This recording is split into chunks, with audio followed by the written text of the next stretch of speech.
Cheddar. Hey. Grind hard for the culture. They placed us behind, so you know we gotta get back. It's a lot of things that you gon' face in this world when your skin color is black. Grind hard for the culture. They placed us behind, so you know we tryna get back. It's a lot of things that you gon' face in this world when your skin color is black. Black, black, black. It's black, black, black, black. Discrimination and hating got put through all that. Big dog, CEO, I wear all hats. Never lied to you once, I spit all facts. That was our people sprayed with the water hose. That was our women raped and then called hoes. How I'm done, my ancestor taught your child to read. Not to mention all the resources we created. Why they didn't want to see black families together. Would it be too strong with two parents at home? Young nigga better listen to this pimpin'. Don't you ever let the police get you slippin'. Fuck playing with guns, educate yourself. Now lead your son. You gon' treat your lady right if you respect your mom. Otherwise, treat the opposition how it comes. You're only a slave if you think you one, nigga. Yeah. Grind hard for the culture. They placed us behind, so you know we gotta get back. It's a lot of things that you gon' face in this world when your skin color is black. Grind hard for the culture. They placed us behind, so you know we tryna get back. It's a lot of things that you gon' face in this world when your skin color is black. Black. Black, black, it's black, black, cheddar, black. Hey, I'm just a king from the south. I had a dream like Martin, I hope I live it out. Hey, black on black crime, it's a new time. It ain't just the opposite, I gotta watch mine. They smile in your face, but put a knife to your spine. You can do the same thing. What up with it? Welcome to another episode of the H.O.G Podcast Show. We talking hidden agendas tonight. It's Friday, September the 15th. I'm your host, Cheddar. It's your host, Mr. If it ain't snowing, I ain't going. CEO.GATTI on your radio dial. Got it. His name. And I'm that damn fool financial lead, man. What's happening? Y'all know what time it is. We got a real kind guest tonight. You know what I'm saying? My boy Ill Will, fresh out of Germany out there. By the way, you about to say fresh out of jail. Well, yeah. No. But yeah, still, what's up with it? What's up with it? Yeah, you know how we do it, man. We talking. BG just got out. Hidden agendas tonight, you know what I'm saying? Hopefully everybody kicking their weekend off good, you know what I mean? We laid back. I'm chilling at the headquarters, my guys in their areas, you know what I'm saying? And we just the neck quarters having fun on a Friday. What'd you say? We're at the net quarters? Hey, y'all know what time it is though, man. Look, Friday starting out pretty slow. We ain't even do our damn what's the name while I'm stopping. Look, 3 things before we get into the content. So you know what niggas slipping. Gotta stay prayed up. Gotta stay papered up. You gotta stay pulled up, man. Absolutely.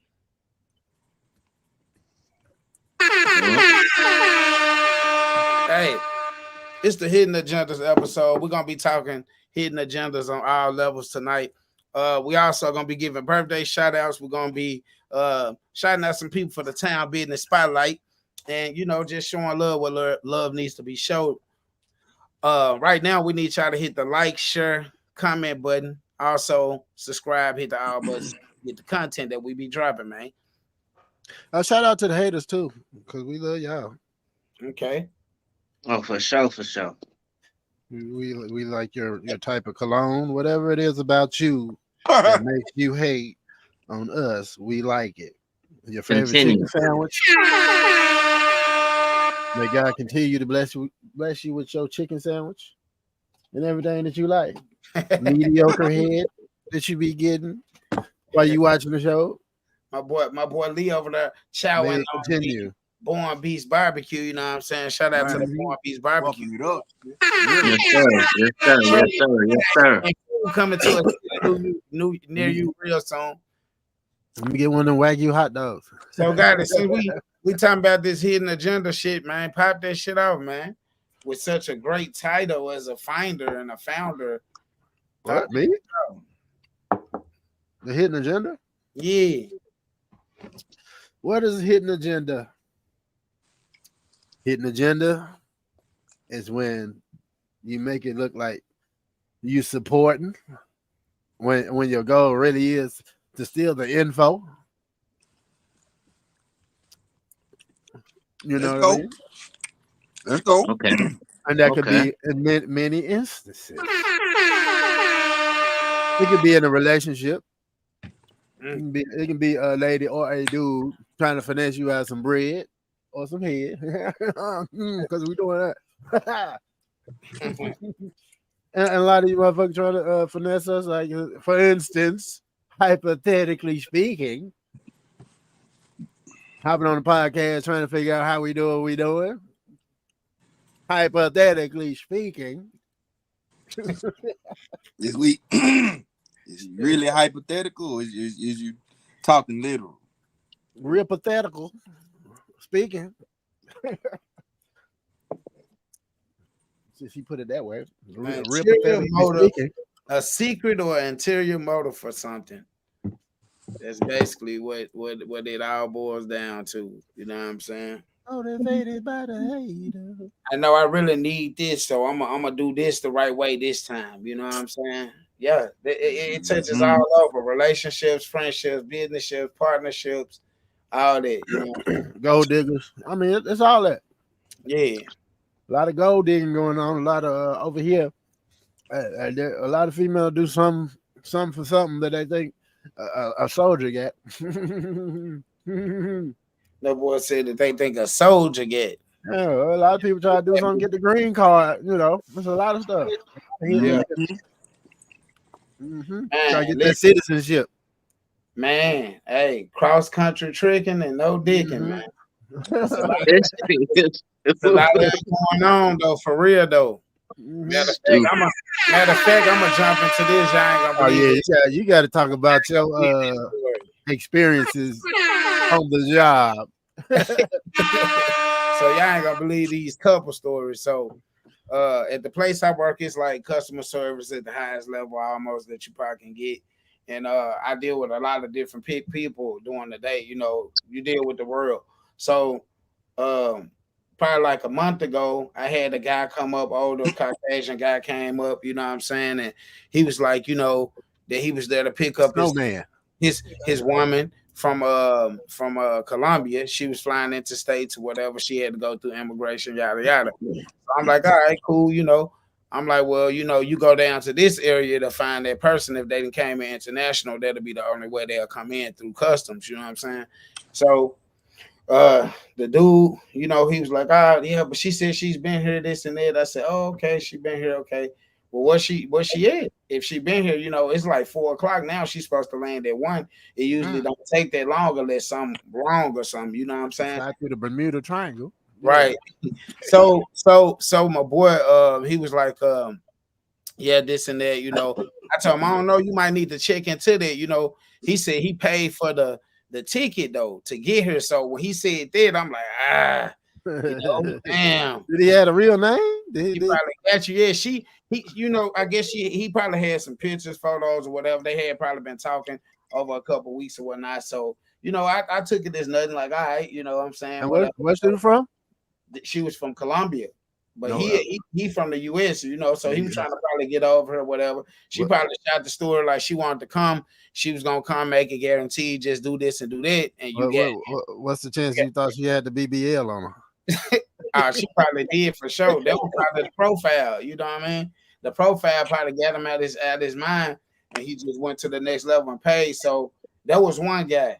The next week, another guy come in, like a kind of Spanish descent type of guy. I don't know, he might have been Asian, whatever, but he talked like he was a Mexican. So he came in and he was telling me the same thing, like you know, he looking for him from a chick from this specific area, like Colombia. I'm like, damn. I'm like, this the second time I done ran into that like this week. Like, sir, if she ain't here yet, like you probably didn't get okie doke, like for real. You know what I'm saying? You probably didn't get hit. So it's a lot of shit going on. Like that's a part of hidden agenda. You know what I'm saying? But you got to be smart enough to find the agenda before you jump into it head first. You know what I'm saying? You have to prep your own self. She ain't doing nothing wrong because she just trying to make a freeway trying to get to the States. You know what I'm saying? Now, what type of dude you thought that was? What type of dude? What's his character? Was it a horny? looking like a simp? A clown. I was about to say a simp, but a clown. Definitely horny. But you know, like it's crazy though. Like these niggas cross country tricking for real, man, and ain't getting a pipe, nothing. Ain't getting a touch, nothing. Motherfuckers you a picture and it's over with. Gotta stop, guys. It gotta stop. We gotta get smarter. We holding classes. We holding classes on the H.O.G Podcast. You need to know how not to get tricked at your motherfucking bread and not cross. Real. Ain't even getting the handy. Ain't getting the handy? No. Man, I bought a whole ticket. Yeah, Ghost. Damn, man. Refunded. Stop it. These folks out here, but hey, it's crazy though because the people like how they look when you see them, you'll be like, damn, this nigga ain't on shit. He ain't finna pull nothing. Like this nigga then, you know, talk to her, probably chopped it up with her and got juiced. She online with another nigga doing the same thing right now. Hey, look, she just hit it. Probably do it about 4 or 5 times a day. You hear me? What you mean? You hear me? The leak that already came in. And hey, look, hey, get your money how you get your money. But these niggas like this shit, I just witnessed it. And I'm like, damn, this shit crazy as hell. That's how they get the BBLs. Yeah, you do 4 of them, you get you one, right? Hey, you do 4 of them. They said for the year. Yeah, I mean, you gotta look at the economy, the difference in the money, the exchange rate. Yes, sir. Man. They probably good for the year. That is a agenda though. Agenda that niggas gotta be smart, and you gotta be able to peep that agenda too, though. That's the biggest thing. You know what I'm saying? When you sit back and you surround yourself in these settings and areas and different groups of people and stuff, you gotta know how to read. You got to know who on what and who on. You know what I mean? You gotta know what's harmful to you and what's not. Real talk. I agree. It's a lot. And them niggas, they ain't know no better. They just wanted a piece of puss, a piece of puss, you know. horn dogs. You feel me? Yeah. I'm saying though, bro, you can. What's up, Miss Shannon? Miss Shannon in the building. Can you handle the podcast? You can almost 100% get it for like half the price of a ticket. Let us know if you want to come on, Miss Shannon. Come on yo, I'm saying, like, I mean, come on, bro. You really getting finessed right now, bro. Buying a motherfucking. Then I'm pretty sure you're not really buying a ticket. I'm pretty sure you sending some bread. For real. Oh, come on, man, because I'm talking about like if you sending the ticket is $500. So if you just sending $500 and you letting them trick you like that's what it really costs to get from out there, which it is. Probably a treat ticket from here to say, hey y'all, from Colombia. What's up, Miss Shannon? From Colombia to Miami, you know. Ricky, what's up with it, my boy? He said, have a good show. Shout out, Ricky. Appreciate you, man.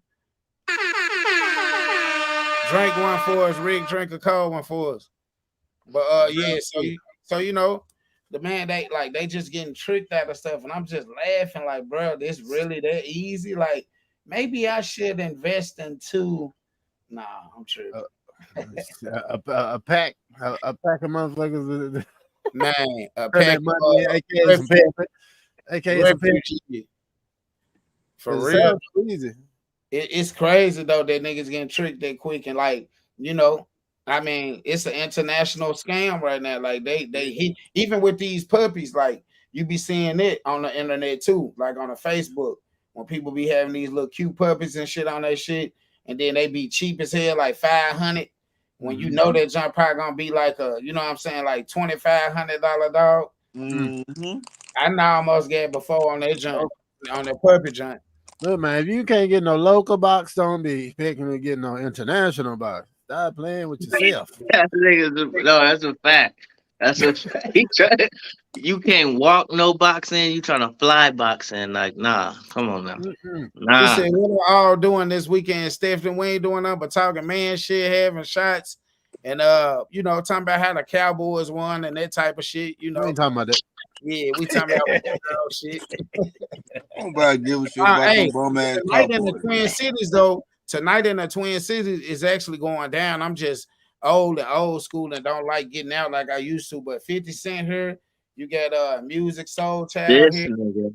you got Mike Epps here. So it's a lot to do And with this. who I you? go see Epps. Who me? Yep. I'm me, nigga. Oh, that's crazy. You thought you had one.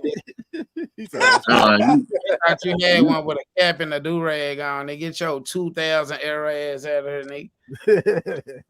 50 Cent, that's little the, 50 Cent you got joint. the same. You got the same jokes though. You feel me? You got the same hat, nigga, and the same do-rag. This actually ain't the same. That they both knew. Actually, you know what I'm saying? You I feel fuck, me? hey, I You fuck feel with me? you though. I fuck with you. Hey, He said, they nigga, this ostrich. Nigga, this you feel me? This, nigga, I got that peacock on. They talking about your girl, Sexy Red being a agenda for the youngins, like the young teenage, the females that's coming. What she did? I ain't really tapped into her, but I ain't heard one full song from her. And when it don't probably already, it only take 2 minutes. Yeah, that's nah. She got to go. Her pussy pink and her booty hole brown or whatever she talking about. She got to I go. think I heard that part before because it's viral, but that's the only reason why. She got to go. Right. Oh man. It's like every time. It's like the music just keep getting worse and worse, and it's fucking up our kids. You feel me? And they doing that shit on purpose. Yeah, sometimes you gotta wipe your booty if you don't want your booty hole brown. You just gotta wipe it. Hey, but you know what though? You know, with that, like I got two ways to feel about it. Like, you know, I think about us coming up in the era of like what you say? we Should've came up trash. trash. We came up in the era of Trina, you know what I'm saying? The my back type chick. And I mean they wasn't as explicit as this shit was. Yeah, buddy, we were down. Dana Howard. Panties, boy. Dana Howard was saying something. Yeah, but it was a lot of that going on back then too. It was just a different way of it. So what do you say? What do you say to that when it comes to that with them posing her as an agenda for the young people? What do you say to that? She to be looked up to or what? What do you mean? The fact that they pushing her. Right, the fact that they pushing that agenda, like, you know what I mean? That don't surprise me. That's the status quo. Yeah, this is the slow class of bitches. The slow class, like if you're in the slow class, follow her. Oh, y'all hold hands, because she don't know. She just found out her colors. What's that? That's the small yellow bus. You mean? Yeah, man. But what if half the door open to get y'all on the bus? But check this out. What if she like an all around like super intelligent person outside the character of she probably is. She's not presenting herself as such. She's not presenting herself as that's such. Probably why she done blew the fuck up so fast. Cause I'm fairly certain she's smart as a motherfucker. Like it's all about getting in the algorithm nowadays. You get in the algorithm, you in there. So I mean that shit is simple. It's just like CW. We can't give you the credit if you are. So what you looking for? Which one you valuing? You showing which one you valuing? The retarded-ish or the dumb stuff? I ain't gonna say retarded, but the dumb stuff or the intelligent stuff. Which one you valuing yourself? You doing what you got to do for the dollar? Exactly. Speaking on that too, the Suki, what's her name? Sukiana. Like, you know, I ain't never heard of she right now, you know, I think I seen some with her posting that she had signed at this deal and she ain't know what she signed and the game is this and that. You know what I'm saying? It might have been like a little fake reel or something. She said, "Shut up." She's trying to change her narrative right now. Like she don't want to do the ratchet shit no more. She want to get into what's her name when that's gonna be kind of hard. Come on, Miss Shannon, come on the podcast. It's gonna be kind of hard coming from where she came from. You know, with the way she introduced herself to the world. I say that. You know what I'm saying? Who trying to do what? You know, Sukiana, the one that made the song that she be eating ass and all that shit. She trying to hell no. I'm not listening to no song talking about eating no ass, man. Right? No, I don't know who she is. I don't know. I don't even know how to pronounce the shit you just said. Sukiana. I don't even know if that's The right, fuck? but she Hell from no. Florida. She from Florida though, but yeah, Hell that no. was She pushing keep her. her That ass in I don't Florida. give a Too. fuck where she from. she's How about Florida. that? For real. What my nigga said. This generation is more vulgar than ours was. The artists are matching the energy.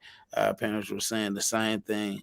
I mean, the same. This about the artists we listen to coming up. Yep. J. Scott, you gonna write that long ass statement? You might well come on the podcast. For real though, they were telling us the same thing. You shouldn't be listening to that. You too, Miss bro. Janet. My grandkids leave. All right. Help But me yeah. understand Okay, how. okay. But help me understand how they was saying the same thing when okay. I remember t-shirt and panties. I remember sex is on my mind. I remember my neck, my back. That was about as vulgar as it. I mean, Trina was. Yeah, Trina had everything vulgar, nigga. Trina was, yeah. Yeah.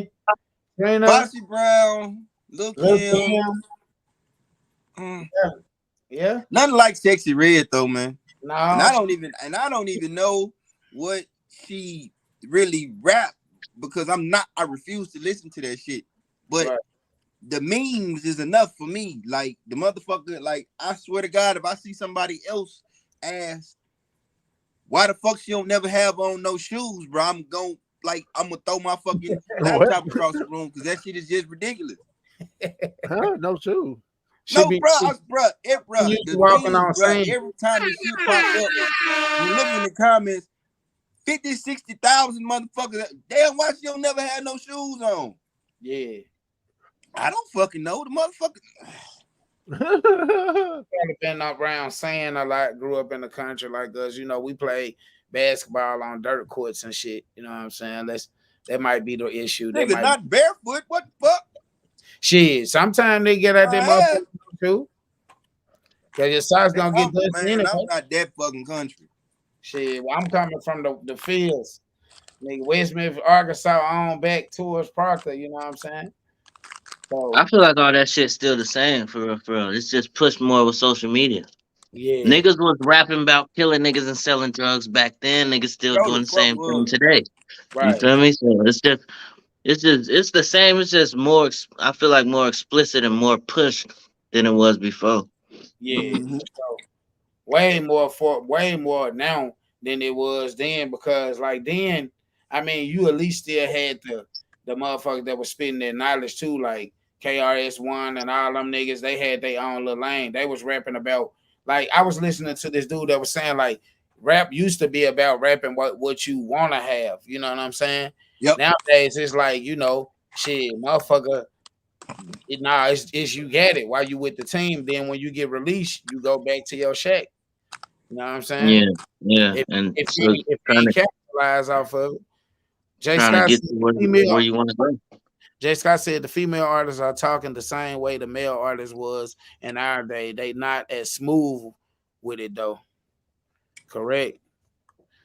I don't know. Megan Thee Stallion, she got a good flow. I feel like you said, like it's an agenda with the whole industry because out of all these good artists that we just named right now, most of them represent the sex symbol shit.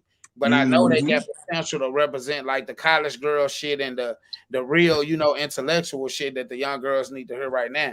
So they out there too, but they ain't getting pushed. Like they pushing all this sexual shit. Yeah, you're right. And gay shit. I take Dage Low for that type of chick, like, but it's a little gospel chick, man, that's out that's bumping. She be rapping on the drill beats and everything. I'm gonna have to share it to the group once I find again, but she be popping up in my feeds on the Instagram, but she go hard as hell. But on straight spiritual, like I'm talking about, but it's the trap beats, it's the drill beats, stuff that hip hop type people listen to. But she be kicking, though. She be kicking it, and she got a nice following. You know what I'm saying? Her name what you said? I don't know her name for sure. I ain't looked it up. I mean, I looked it up, but I ain't saved it. I just was sliding by it on the Instagram. You know what I'm saying? All right. Yeah, that's like, who can you think of this guy? So that's how you know it's an agenda because you really can't think of nobody in the game right now that that really, speak like from a Yeah, yeah. Exactly. Just how I just asked you what's her name and you didn't know. But motherfuckers know Sexy Red and Cardi right, B. No, this ain't a knock to him. I'm just right, saying. right. I'm proving his point. No, I So know. we don't really know I because these niggas ain't been pushed. You know what I mean? Right. But where you got the J. Cole's, you got the Kendrick Lamar's, you got them, you know what I'm saying? But they still connected to somewhat of what the agenda is too. You know what I'm saying? Yep. They ain't too far off from it, you know what I mean? But they different than the average rappers that's throwing it out there. Now we just said that one, bro. Yeah, y'all gotta check out the Ladies First on Netflix. Ladies First. Oh yeah, the hip hop shit.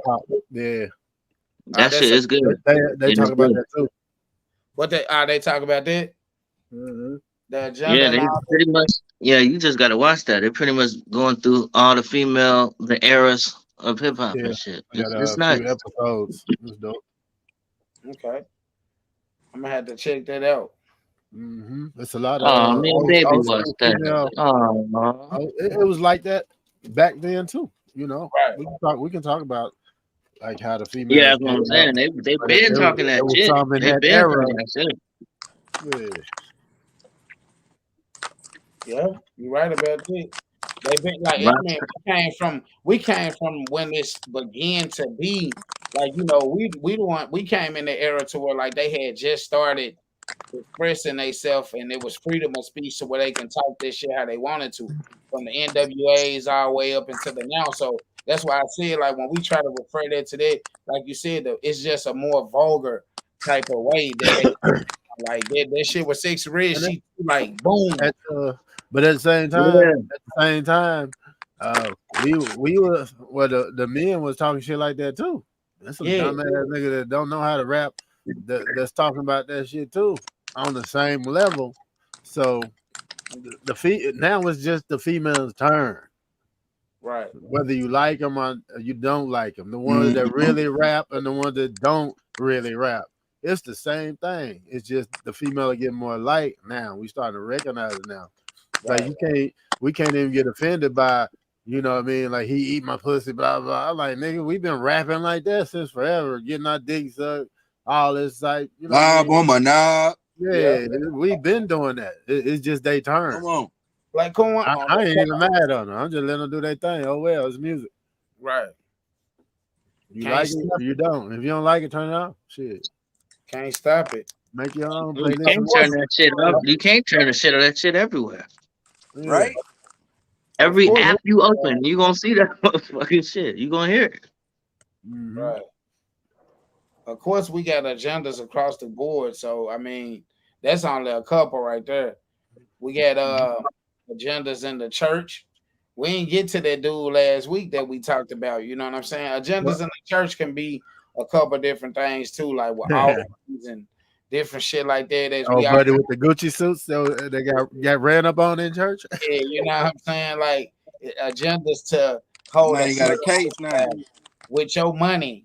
I'm gonna hold a certain lifestyle with your money, but I'm the spiritual person that's supposed to be guiding you in the spiritual way type.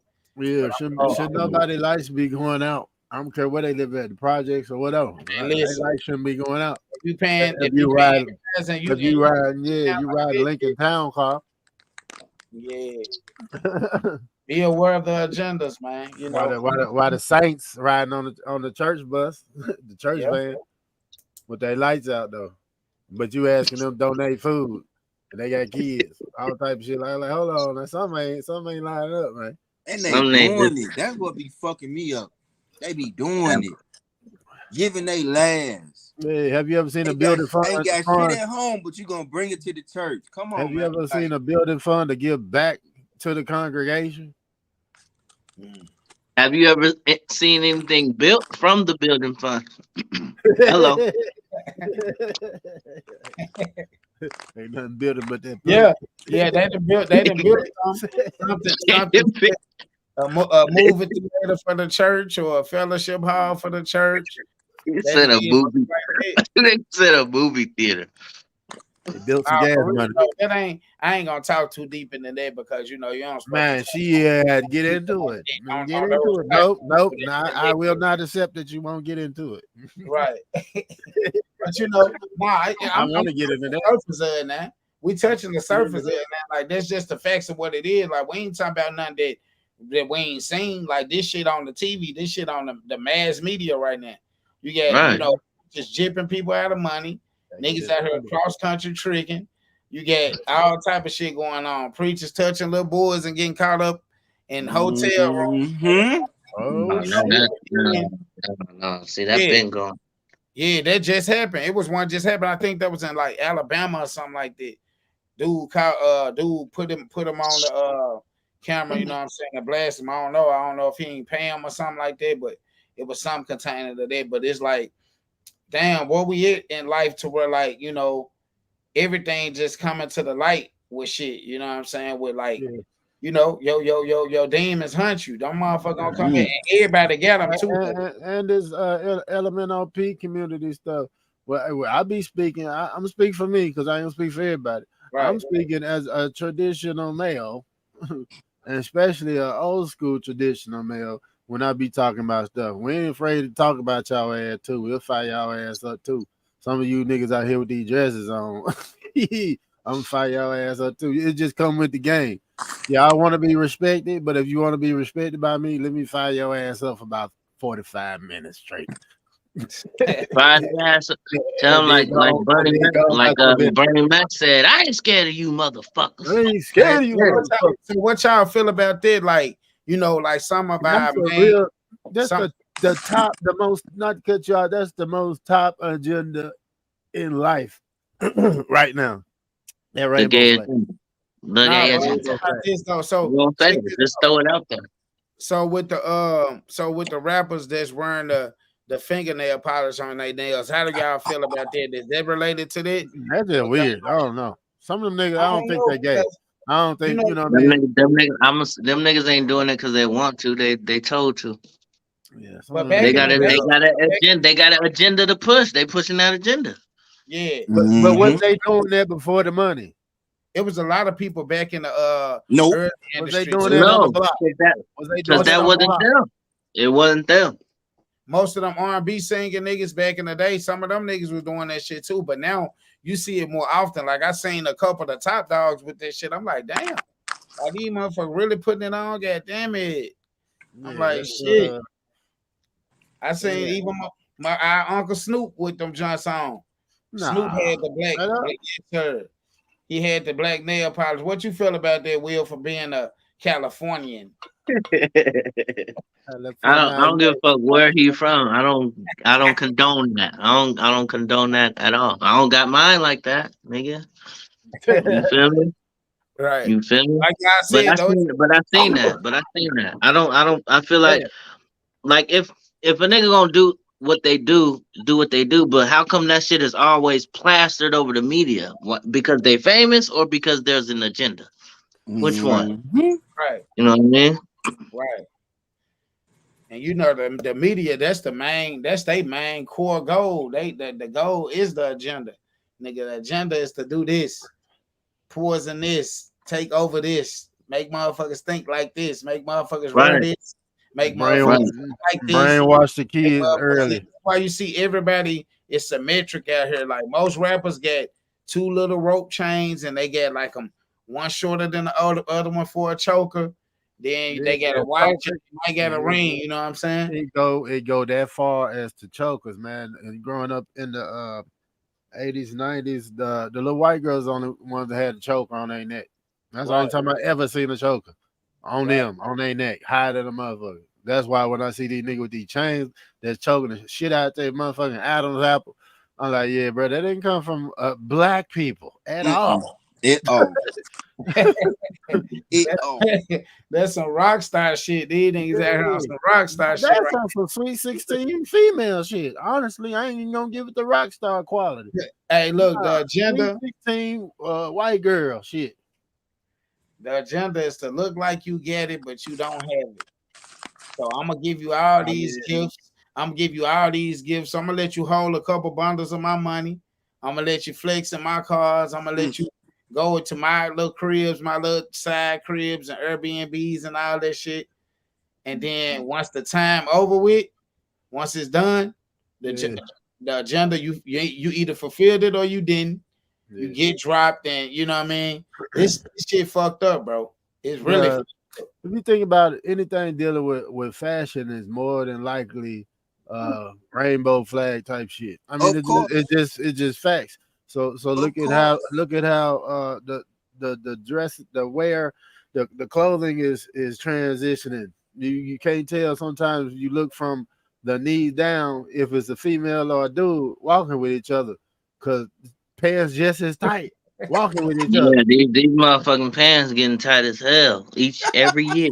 Hidden shit, you can barely find like anything that ain't straight leg or like, you know, slim fit, like slim fit straight. Exactly. Back in the day though, you remember who designing it?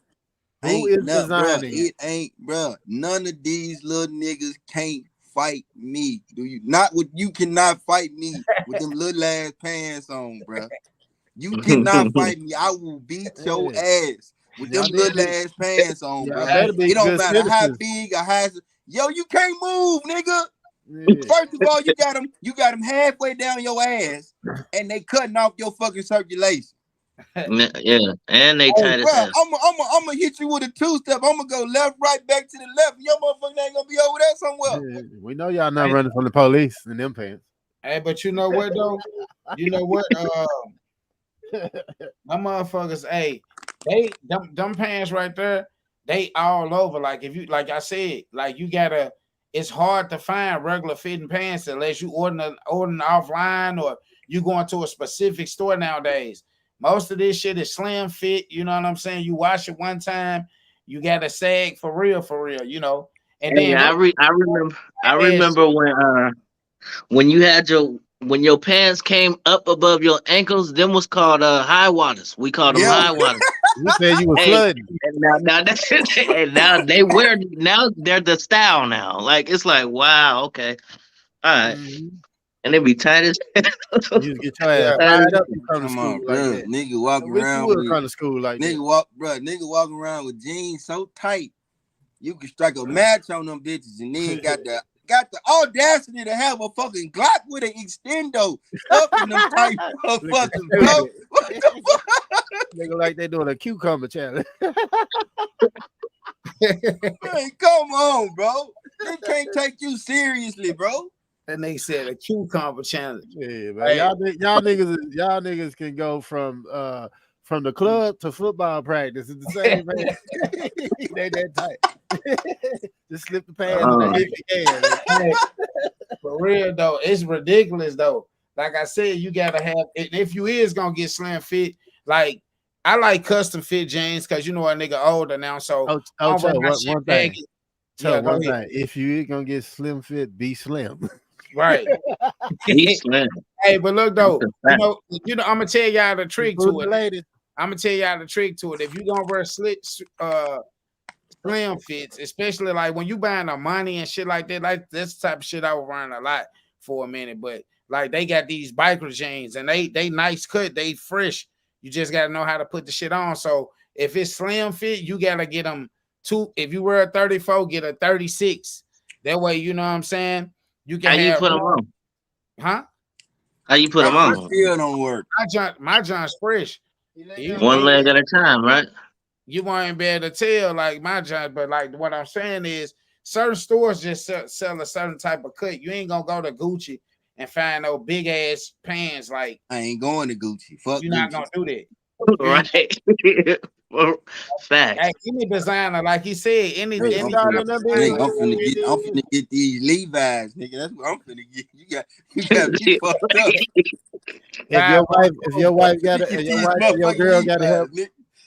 Your girl got to help you put on your pants. Something wrong. I'm good. That man said, "Come here, baby. Come here real quick. Hey, help pull these jumps up while I jump."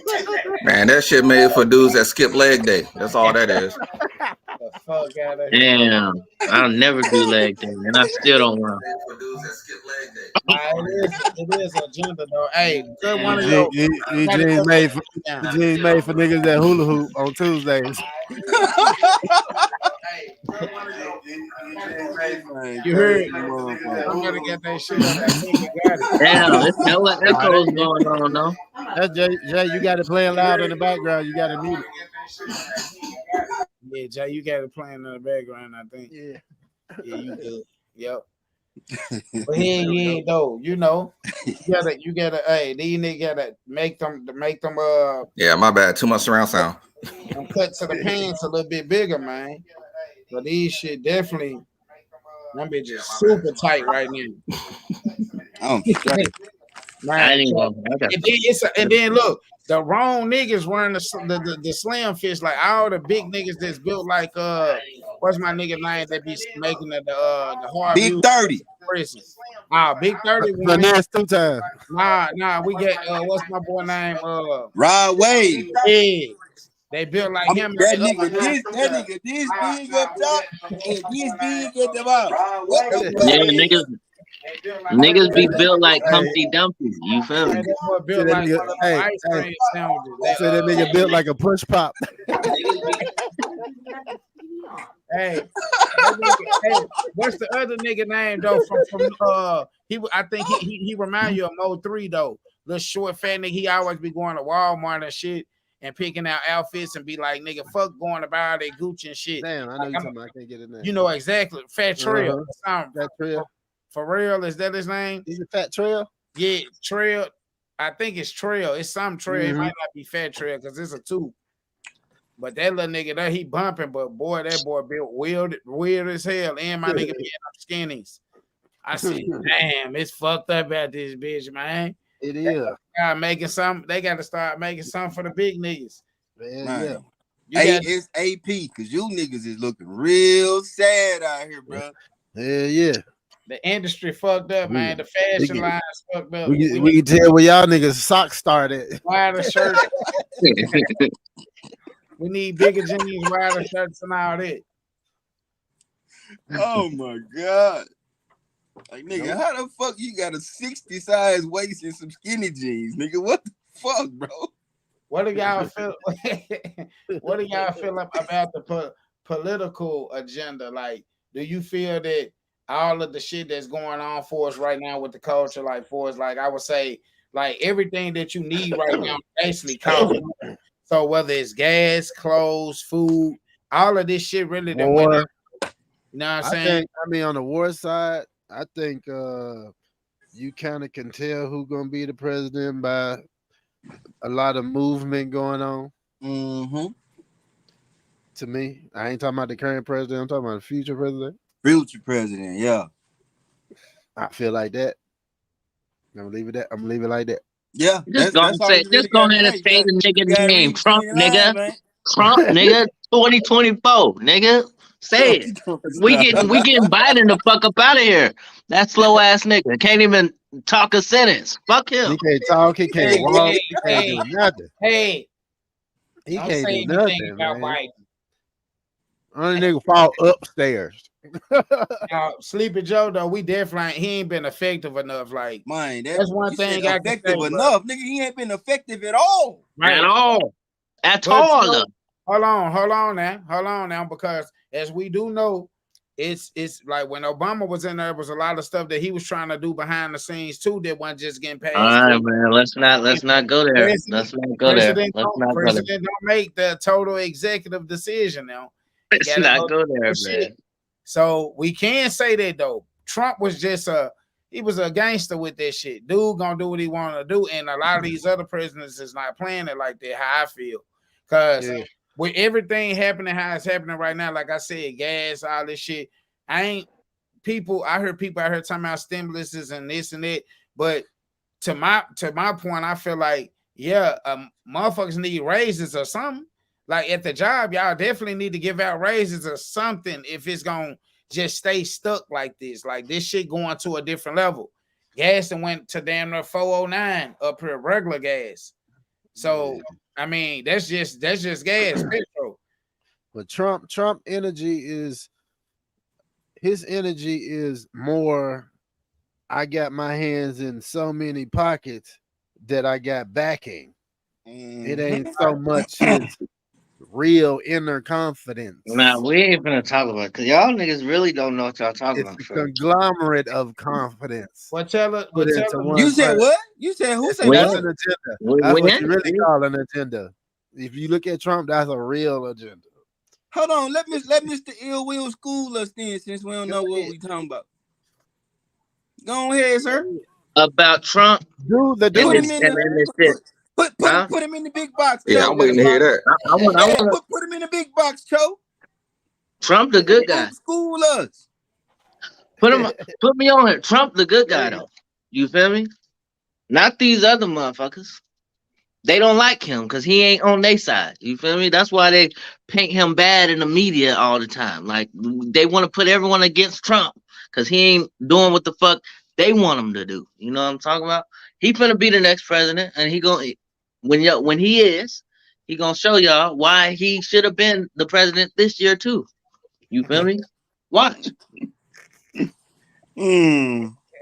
You don't have to. You don't gotta. You can laugh and all that. It's cool, but just watch. Just watch. Hey, I can giggle all I want. I'm just. Exactly. You can. You can. And I'm not worried about none of that. I ain't worried about none of that. But niggas need to stop niggas need to stop paying attention to the media because the media is the problem. It's not the presidents. It's the media. You know what I'm saying? So when your energy as basically the leader of the free world puts a battery in the back of supremacists, what say you then? See, because you can say what you want about Trump being good, okay? Because what I'm gonna tell you is that's a fucking lie. First of all, that motherfucker is not good. And that's your opinion. Because any motherfucker that won't speak out against a motherfucker that'll kill you because you look like you look, that's not a good fucking person. I don't give a fuck what he did for the economy and what the other fucking countries wouldn't do when he was in office. Good. I didn't say good person. That motherfucker had everybody from the KKK we don't know this to neo-Nazis ready to do what the fuck they've been trying to do for fucking ever. Motherfuckers ain't never had the nuts to motherfucking run up in the Capitol building. But then niggas start running up in the Capitol building. And I ain't talking about niggas. I'm talking about white boys. Man. So let's be for real now, my nigga. That nigga ain't good. Get the fuck out of here with that shit, bro. You crazy as hell. Who is good? Who is good then? Who good then? Who good? Who was good? Ain't none of these motherfuckers good. Ain't none of these motherfuckers good. You ain't gonna get me to pick nobody. Ain't none of these motherfuckers shit. I can't really pick nobody good. So that's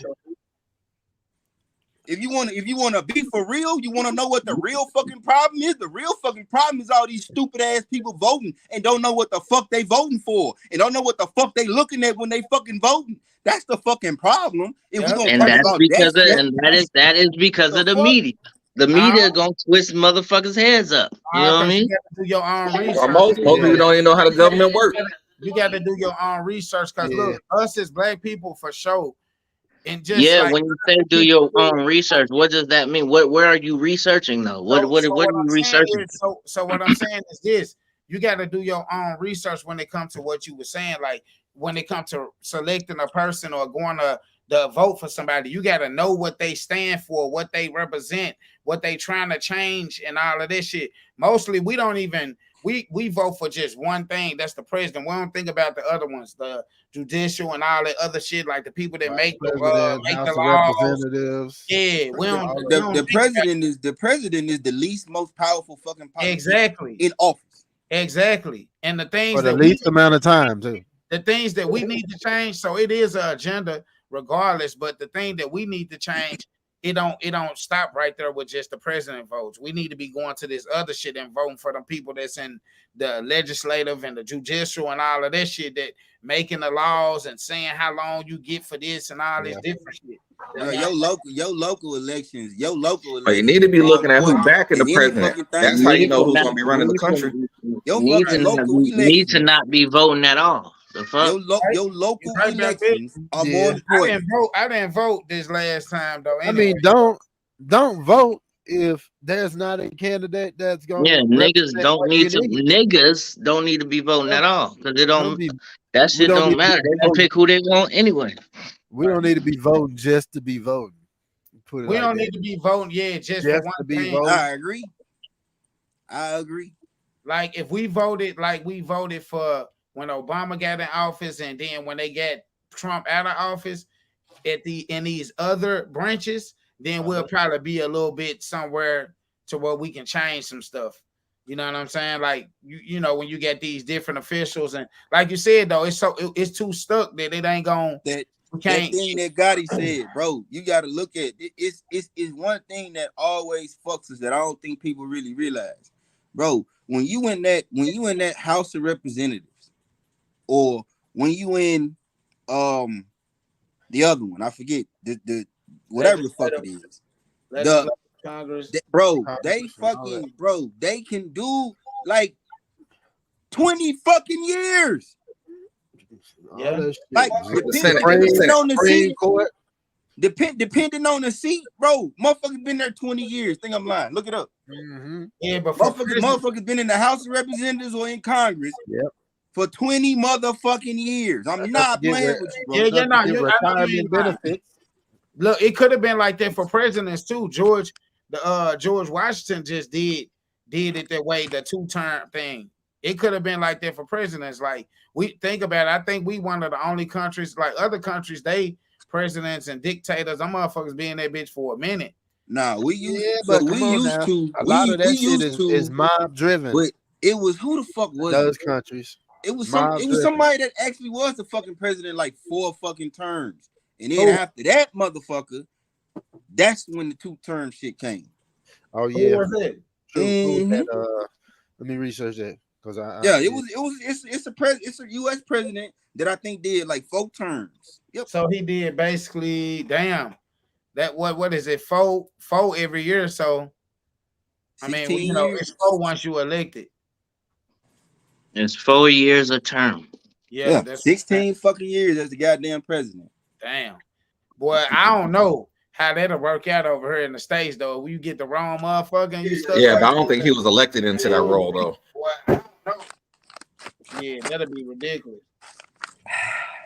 Yeah, so we talking agendas, man. You know what I'm saying? Agendas all across the board. I think we own President Roosevelt, 3 full terms, died 2 months and 23 days into his 4th term. Okay. Yep. That'll give you some knowledge right there if you ain't know that. You know what I'm saying? Get prayed up, papered up, and pulled up. You know what I'm saying? If you're in your living room, drink responsibly. Yeah. Drink responsibly too. Please. Don't drink and drive. I told you the agenda was to empty the bottle. Told you ain't buy me. You early with it too. We pretty much, I mean, you early with it too, so we good. Mm-hmm. We good. We doing real good right now. Any birthday shots out right now? We got Big Baller birthday coming up tomorrow, right? Oh yeah, Big Baller. He had his birthday already, but we celebrating tomorrow. A couple other people, Desiree, homie Dana. We celebrating 3 birthdays tomorrow. You know, food. I got to do a couple of 100 chicken wings, all that, man. We better go up. Go crazy. Yeah, I'm making them early, you know. My boy said a couple of 100. Somebody else's birthday was this month. Shout out to all the Libras. Shout out to all the Virgos. You know, I'm King Libra in this bitch. My birthday like next week. So we're going to turn up, you know what I'm saying, on the podcast. Nobody care about that, bro. Y'all stop by. Cash App. You know, look, we don't do that. I ain't never did Cash App until last year, but I'm going to keep going because that's what social media like. So we're going to drop Cash App, you know, led to give, you know what I'm saying, to contribute to my drinkings. You know what I mean? Look at that at the bottom. Hey, but we're going to be turned either way it go, though. So y'all stop by the podcast, kick it with us next week for the H.O.G birthday kickoff. You know Yes, sir. Oh, see, man, flyer. Come on now. Next week, God Next damn. week, nigga. It's next week, bro.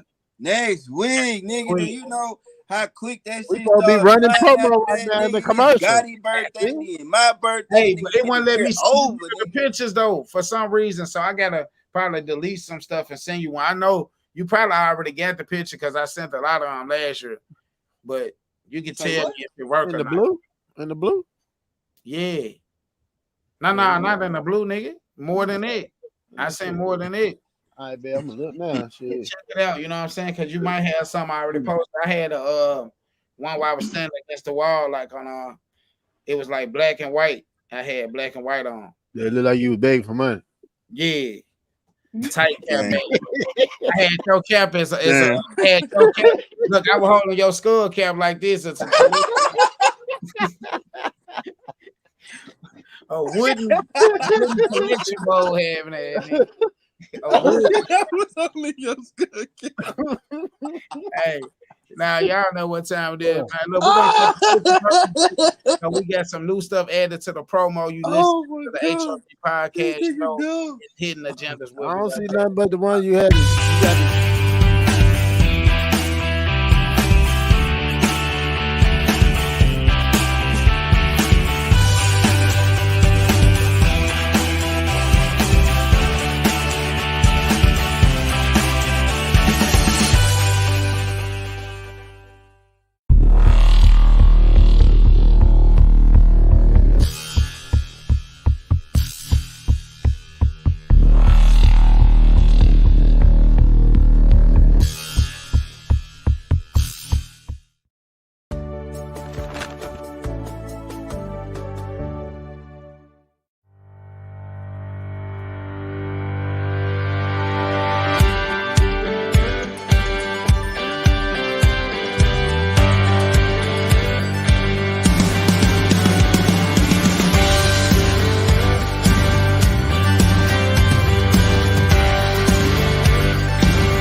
Yes, sir. You seen it yourself right there. The barbecue. Born Beast Barbecue has now officially began to get on the motherfucking roll. Y'all know they what? were the commercial. You know I about to fire them up. Look, y'all gonna look. You want better do that. Hey, y'all already know my boy finna have that barbecue on deck. It's gonna be good catering going on, good pull up, good smoke, all that. You know what I'm saying? Yes, sir. Make sure y'all keep y'all eye out for that. As we do see, gotta get the cooking going on out there in Germany. You know what I'm saying? He throw wings and tings together all the time, and he licked the sauce off the wings. So just so y'all know that, you know what I mean. Then you got me. We doing the CT detailing year round this year in Minnesota. That's if you're in Minnesota, lock in with me, book your appointment. We'll get you right. You know what I'm saying? You do have to send pictures before we give you the quote. You know what I'm saying? Because some of y'all come, time out y'all need something that may generally start off at $50 on the promo, but then you know you get dog hair and gum and old coffee stains and all that shit, and that's gonna cost a little bit more. So on the promo, then you know you get dog hair and gum and old coffee stains and all. The things I've been through wasn't great, but I made it out of anyway. Look, talk about the pain, the struggle, the life, the game, the game. Yeah. This big fingertip ass nigga here playing. What the fuck? Yeah, he just absolute, and that's some old promo right there. Hey. Cause you ain't seen no new pictures of what I said. Yeah, I did see some new pictures. You must see. Hey, Hey, you gotta look into your. I'm like, what the hell? This Your shit just regular come out phone. of nowhere on the nigga. What's wrong with you, man? Yeah, he tripping. His head too You tight. need to leave the last of that tequila in the bottle, nigga. Man, head. I'm about to fire both of y'all up. He not. Whatever. They got on suppression cap. Shit. I want y'all to get real comfortable. Give your brain a break, nigga. Pull that motherfucker off for a minute. Get real comfortable. Suppression cap on now. Don't pull it off. It's gonna have a bruise around the head. There you go. I took it out. Put that motherfucker back on. I ain't scared. Now take your lace front off, Joe. I about to say I know Will ain't laughing with the tight end cap on. I'm laughing like a motherfucker. Nah, don't switch it to me. He said take your lace front off. Now you switch to me. Nah, get back on him. Get back on him. Look at this nigga. Hey, God, he ain't got nothing for you, Gotti. And he got to come to me now. You know what I mean? Yeah, that Boys the Man looking at nigga. I already know where I got him. He the lead singer of Boys the Man. He can't fuck with me, bro. What boy called him yesterday? E50. Remember us. E50. Man, listen. So 1-8 Mars looking at it. Man, straight up. He stay trying to get out too. He think he the man. I guess I'm for his ass. I'm just So waiting we on not you. on agendas. We talking agendas tonight, Waiting people. on you. Hey, all jokes aside, we talking agendas tonight. We've been across the board with it. We've been talking political agendas. I think we talked about like the industry agendas, you know what I'm saying, for as artists and stuff like that. Now, what y'all think about this relationship/marriage agendas? Is it hidden agendas in those areas? Well, you got to give us some instances, motherfucker. Okay, what instances you need? Go ahead. What instances you need? Like, What you need? Give us an example. Something we can talk on. So hidden agendas, like, is it hidden agendas? Do you feel like some people get married because of The ring beneficial card. reasons? Do you feel like people get married, you know, like They do beneficial? that every day. So basically, is a nigga beneficial or is he beneficial? Well, it's somebody watching you right now. That think it's a benefit to marry you because they see you on the podcast. Yeah. Man, most people get married for the benefits. Look at Jay-Z and Beyonce. That shit was by design. Yeah, but that ain't no hidden agenda though. You know what I'm saying? Yeah. We talking about like Yes, hidden the fuck it is. That ain't no hitting my ass. How is it? Yeah. Why ain't she married a regular nigga then? Well, she was with a regular nigga prior to Jay. With no bread. She was with a nigga prior to Jay. And she already get paid. On what level? And what level that she was up? Did she start to look for a nigga that wasn't up too? Right, but like it, I don't feel like that she can have an agenda with coming when you already. How many good niggas were trying to holler? How many good niggas were trying to holler? Everybody knew when they got together that how many good niggas using each other. How many good niggas were trying to holler that didn't have bread? Hey, you're right. I can say I can get where Lee coming from, but my thing is this though. At the level she was at when she, I mean, hell, look at most of the politicians. They shit was arranged. She won at who level? She was not at his level. What level?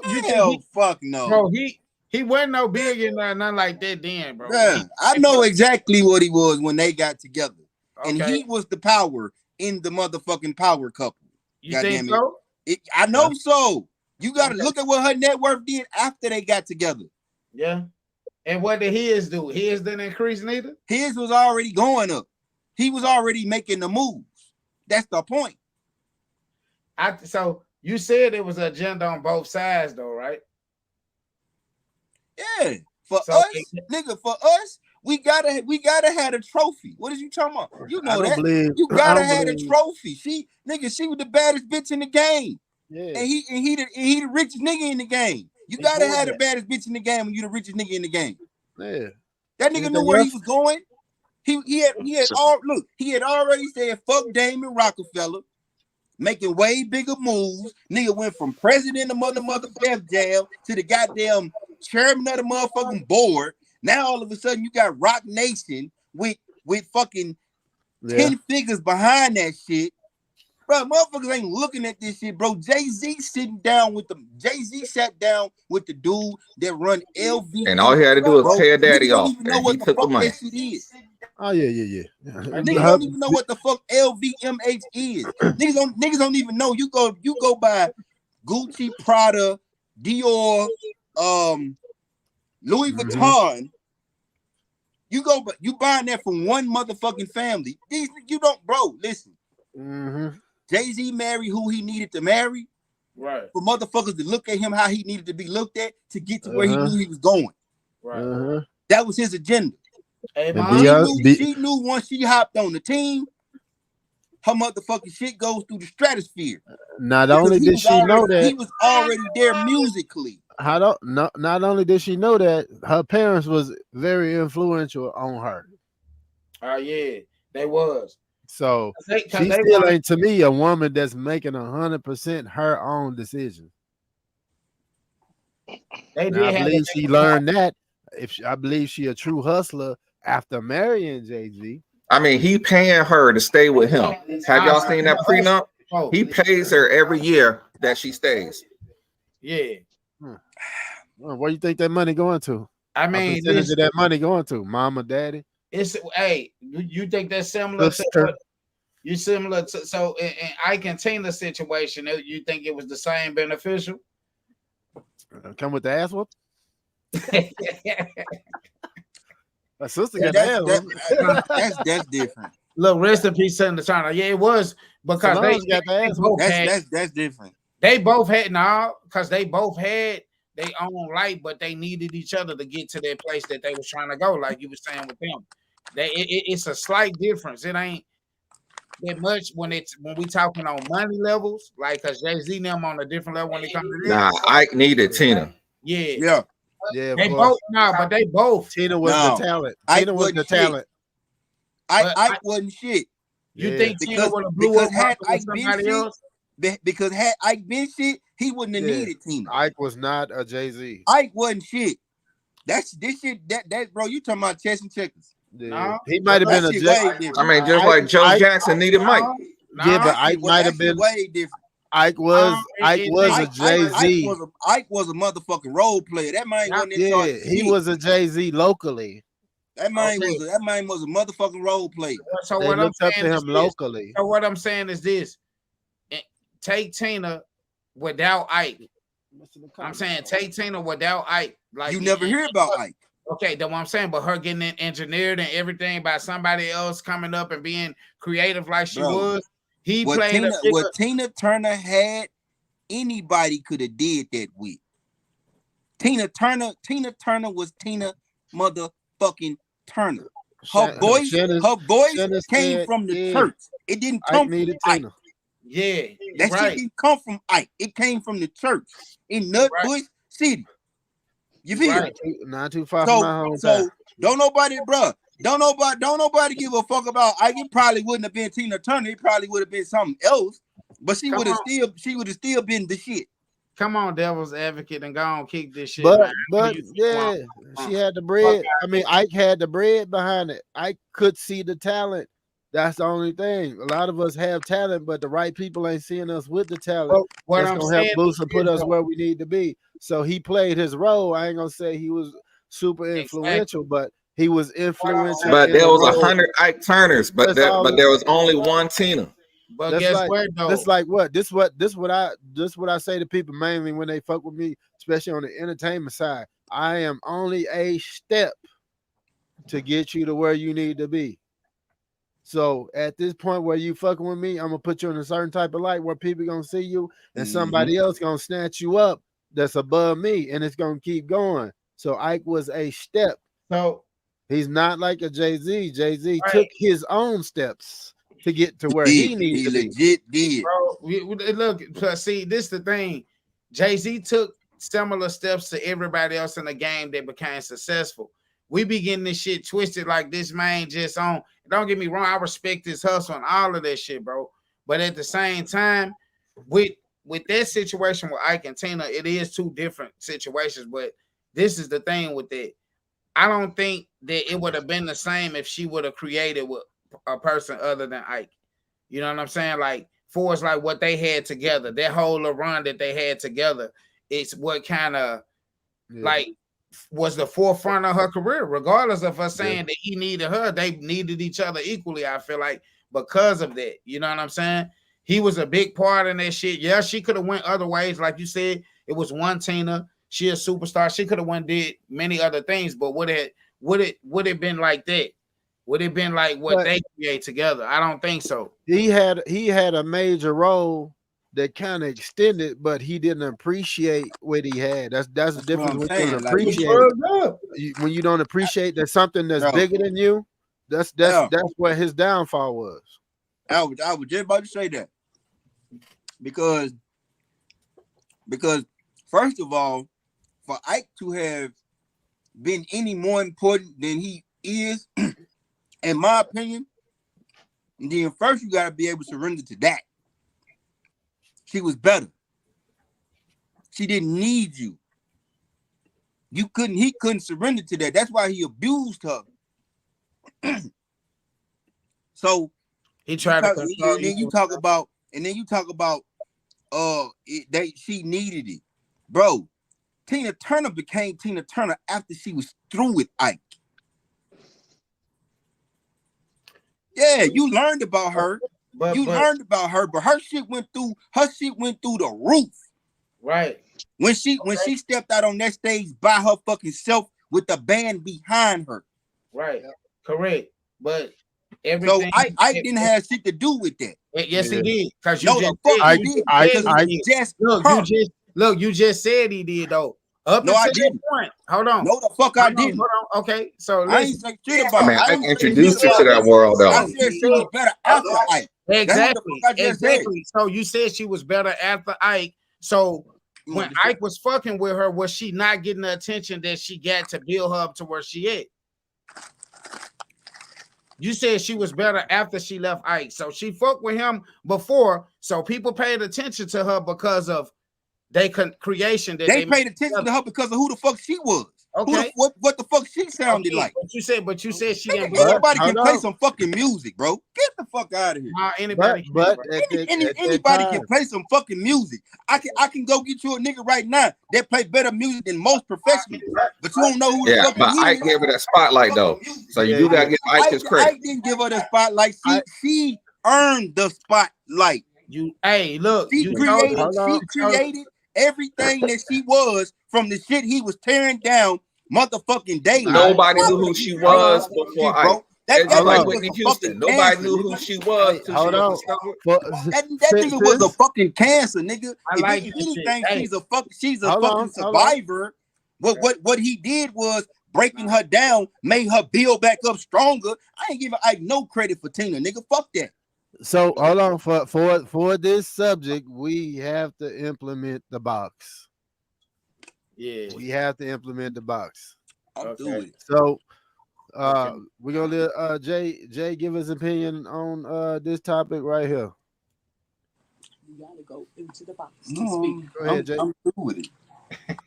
I already said all I'm gonna say. So you can skip me on the box. All right, yeah. So I'm not, of course, I don't condone anything that Ike did. All I'm saying is Ike discovered her. If Ike did not give her the opportunity, she would not be who she is. That's cool. She was intense. That's it. Hey, okay, that's what he said. I'm gonna say something too. Hold on, go ahead, guys. Let me pull you over there. It's just like I feel. I mean, you have to give Ike his credit because somebody has to put her in the studio. Somebody has to pay for that studio time. Somebody has to get on the engineer ass to make sure it come out and sound how it's supposed to sound. Somebody has to put it on the stage. Somebody has to compensate when she's going on the road, hotel, gas, clothing, wigs. Somebody has to do that for her. So Ike's role was detrimental in her career. You know what I mean? You cannot take away from Ike's role in that aspect, not the disrespect, not the beating her ass and blah, blah, blah, but the actual production of the music to put it out and market it to the public. Also, this was Ike. When he put Ike and Tina on the side of the bus, Tina didn't do that. Ike put that on the side of the bus. You know what I mean? No matter how we look at it, somebody had to have that bag to push shit. Just like if you look at a lot of Young Dolph shit, it's somebody else that pushed Dolph. There's a lot of people that's pushing other people. that really got the money, really got the eye for the talent, that really got in Tina's ass and say, nah, you ain't singing it out from the gut. No matter, we know the fish tank scene. If he didn't feel like she was singing it from the gut, that the people gonna feel it, get back in there and do it. Right. Nobody else was there to do that. Nobody else, you know what I mean? We do have to give Tina her credit, and she did show up and did what she did, being shy or whatever, but somebody had to bring out what the world needed to see to a certain extent till she moved to the next point, which Lee is saying.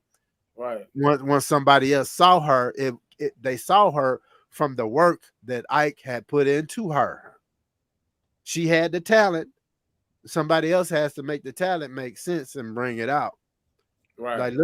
Would half of y'all listen to some of these rappers if a technician didn't do the audio tune on their tracks? Because that's all y'all listen to is the technician right now.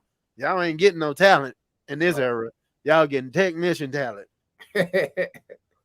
Hey, but that's the same thing with the Jay-Z and Dame situation. If you take it like that, yeah, Jay was cold and he could have did it by himself, but you get to a certain level off of a person that helped build you. That's all I was saying with it. Like, I feel like they needed each other equally, but we can push forth on other things. We talking relationship, hidden agendas. You know what I'm saying? What Eel got to say about it?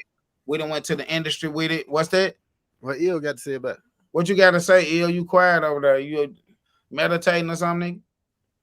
Yeah, I'm thinking about say about what? About like that situation.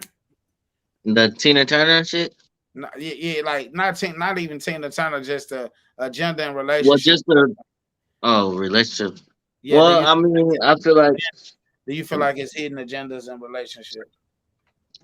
And some, I can't say all of them. I can't speak on, but I'm sure in some of them there are. Yes, I'm sure. Should I give examples? I don't know. I like to speak from experience, and I haven't experienced anything where I felt like there was a hidden agenda. You feel me? But I'm sure there are some. You know what I mean? Right. So we talked to political giant. We talked to political. What about the military? Hidden agenda in the military. I sure we're gonna say that one. Now, what about this? Who want to go on it? Relationships in the military always have a hidden agenda, especially when you're overseas. Everybody know that. Not relationship. The military hidden agenda. Yeah. The military, he's saying the military hidden agenda. Like basically, we take the orders, but a lot of times we don't know what the fuck going on. I mean, every corporation has their own agenda. Mm-hmm. Right. But what's the agenda? Like being somebody that experienced it hand on hand, like, the agenda is to get the bodies. That's what I would say. You know what I'm saying? For us coming into the military. I ain't been in it before, but I'm just saying, like, from people that's recruiting. The agenda is to get the bodies in. Now, what do you face, through that process? Yeah. Like, what's the agenda? What do you feel like they told you some shit that really wasn't what it's supposed to be? Like they psyched you up for some shit.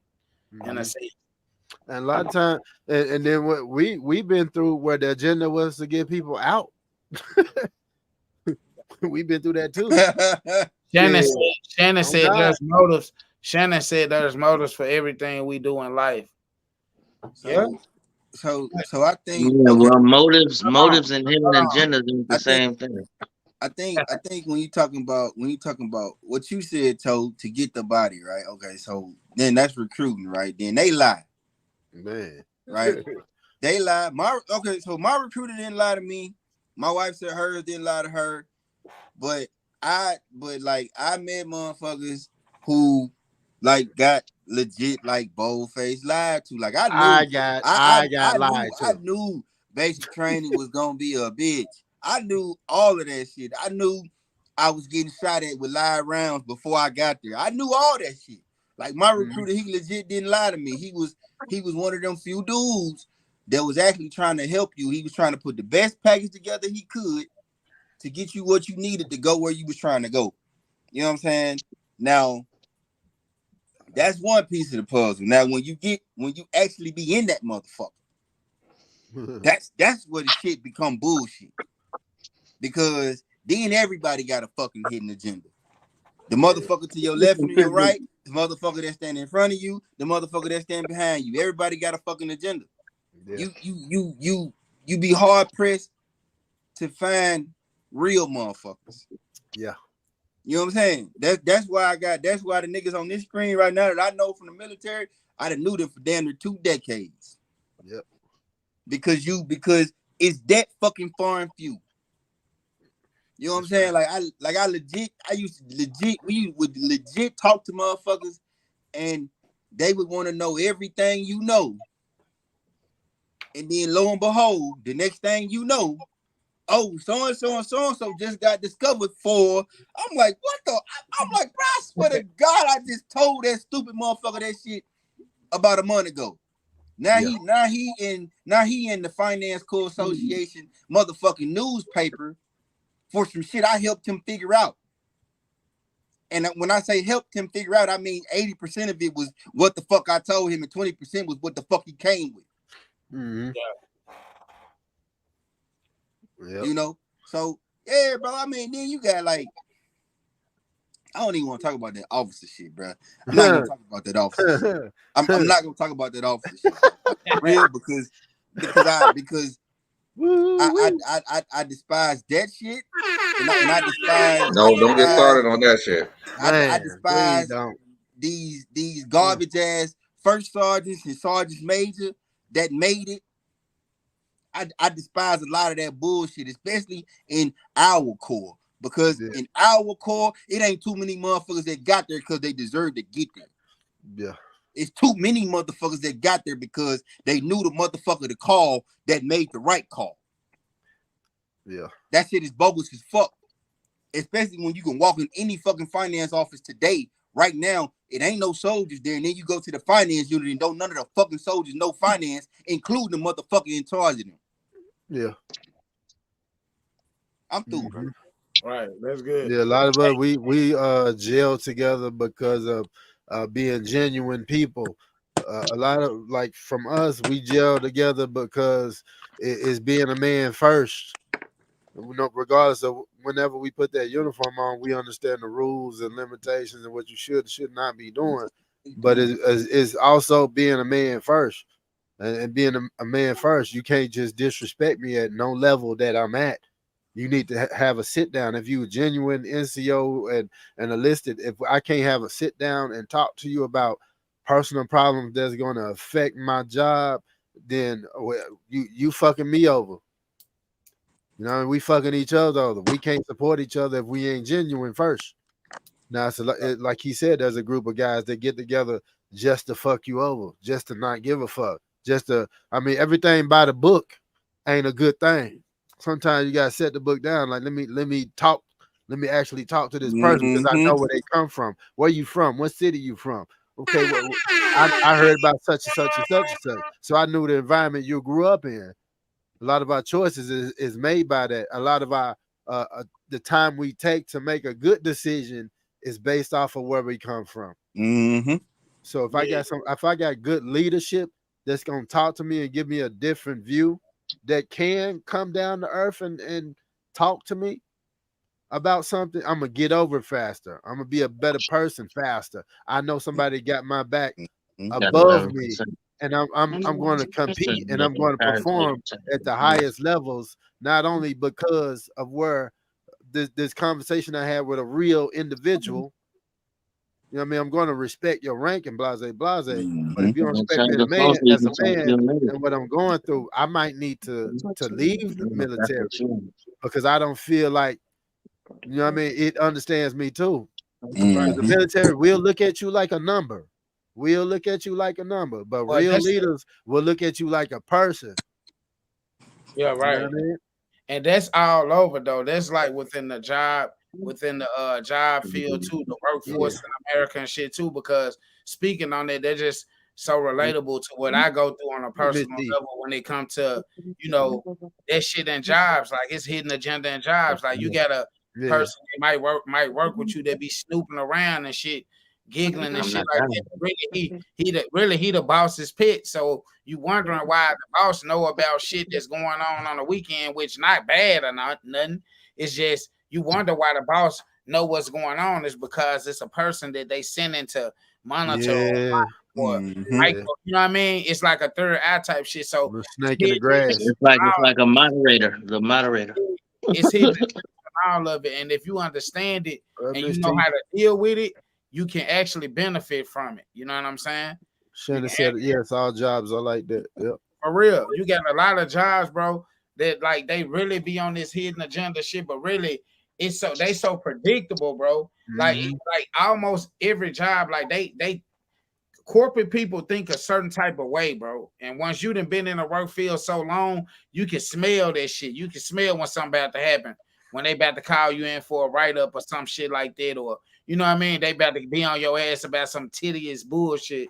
Go ahead with it, got it. Yeah, I mean, it's not something.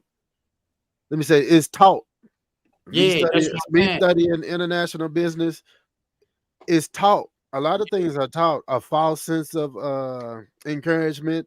All of these things are real things inside of business to motivate you to little fake incentives to get you to keep going and blah blah blah. This is inside the military too. But once I started studying business, this is one of the things that I study, and it's inside of almost every business. Nah, it is. They make you feel good. You can tell by the type of reward you're getting for doing a certain type of performance, especially in production and assembly line type shit. False sense of, you know what I mean? And you're really not getting none. You might get a couple of ink pens. You might get employee of the month. What the fuck is that? That ain't shit. Like, but it's taught. It's taught. I'm sitting in class and it's taught. When I tell you it's taught, it's taught. They just got they just gave we just had this meeting and they was basically saying like, hey, we're number one in this and number one in that and number one in this and number one in that, right? So we had about 10 categories to where we was number one in, but it's just like, okay, you guys are responsible for this and you guys are on the front line, but like that's it. Like no pizza party, no more than an attaboy type shit. You know what I mean? So, we know they receiving bonus checks off the shit though. Of course, they receiving bonus checks off the shit.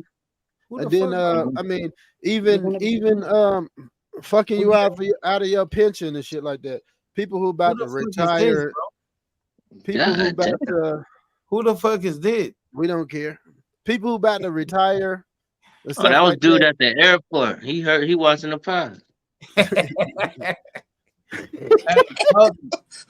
the fuck, bro? Man, that boy wrote in a whole different language. Like my boy. Man, they might be one of my people that just subscribed and shit. So we'll translate this shit. Hey, put it in English, goddamn. Right at the end of the day, like I said, hold on. It's taught. It's also taught to fuck you out of your pension. Yeah. It's also taught to try to get you up out of there before you retire, so they don't have to pay for it. The company don't have to pay for it, bro. It's taught. I'm sitting there in class. You know what I mean? My marketing teacher was head of marketing for Walmart. So I'm not and all the policies and everything they doing and what's taught. That when you work that 20, 30 years, they might be trying to get you out of that year, the year that you can't reach it. Yeah, it's an agenda. It is an agenda. Ain't no might. That is right. It's not a might. Remember, you can be sneaky, nigga. You can that's why it's really good to work for yourself. Yep. To learn the skills and to work for yourself. Because the agenda is to let you get there and dog you out and let you be old and gray and still trying to figure it out. And you get so many people that work their whole life, bro, for this pension and for this shit and end up croaking before they even can enjoy it. Like I had a supervisor that was like that prior to the job that I'm at now. That his name was Mr. English, And dude, bro, I'm talking about was a fool. Like I'm talking about spoke his mind up front, straight, like stand-up guy. But like right after he retired, bro, like he passed. Like he didn't even get to enjoy that money. You know what I'm saying? And by the time we get there, to be honest, bro, the way this shit going right now, ain't no telling if this shit gonna get snatching from up under us or whatever. Ain't no telling. You know what I'm saying? This shit just sucks. They had a video. I think a dude working fast food, maybe 20, 30 years. When he hit that like 20, 30 year mark, you seen what they gave that man? Some ink pens. Yeah, I see. Like, what the fuck? They don't care.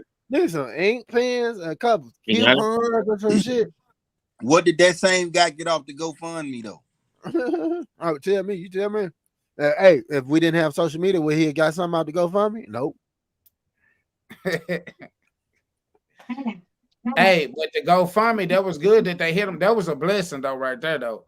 You know what I'm saying? That was a big blessing, bro. Because the blessing should be the fact that he was straight before the GoFundMe. When you recognize somebody that worked that long for you and you do something real for them, that's supposed to be the blessing. That's unrealistic.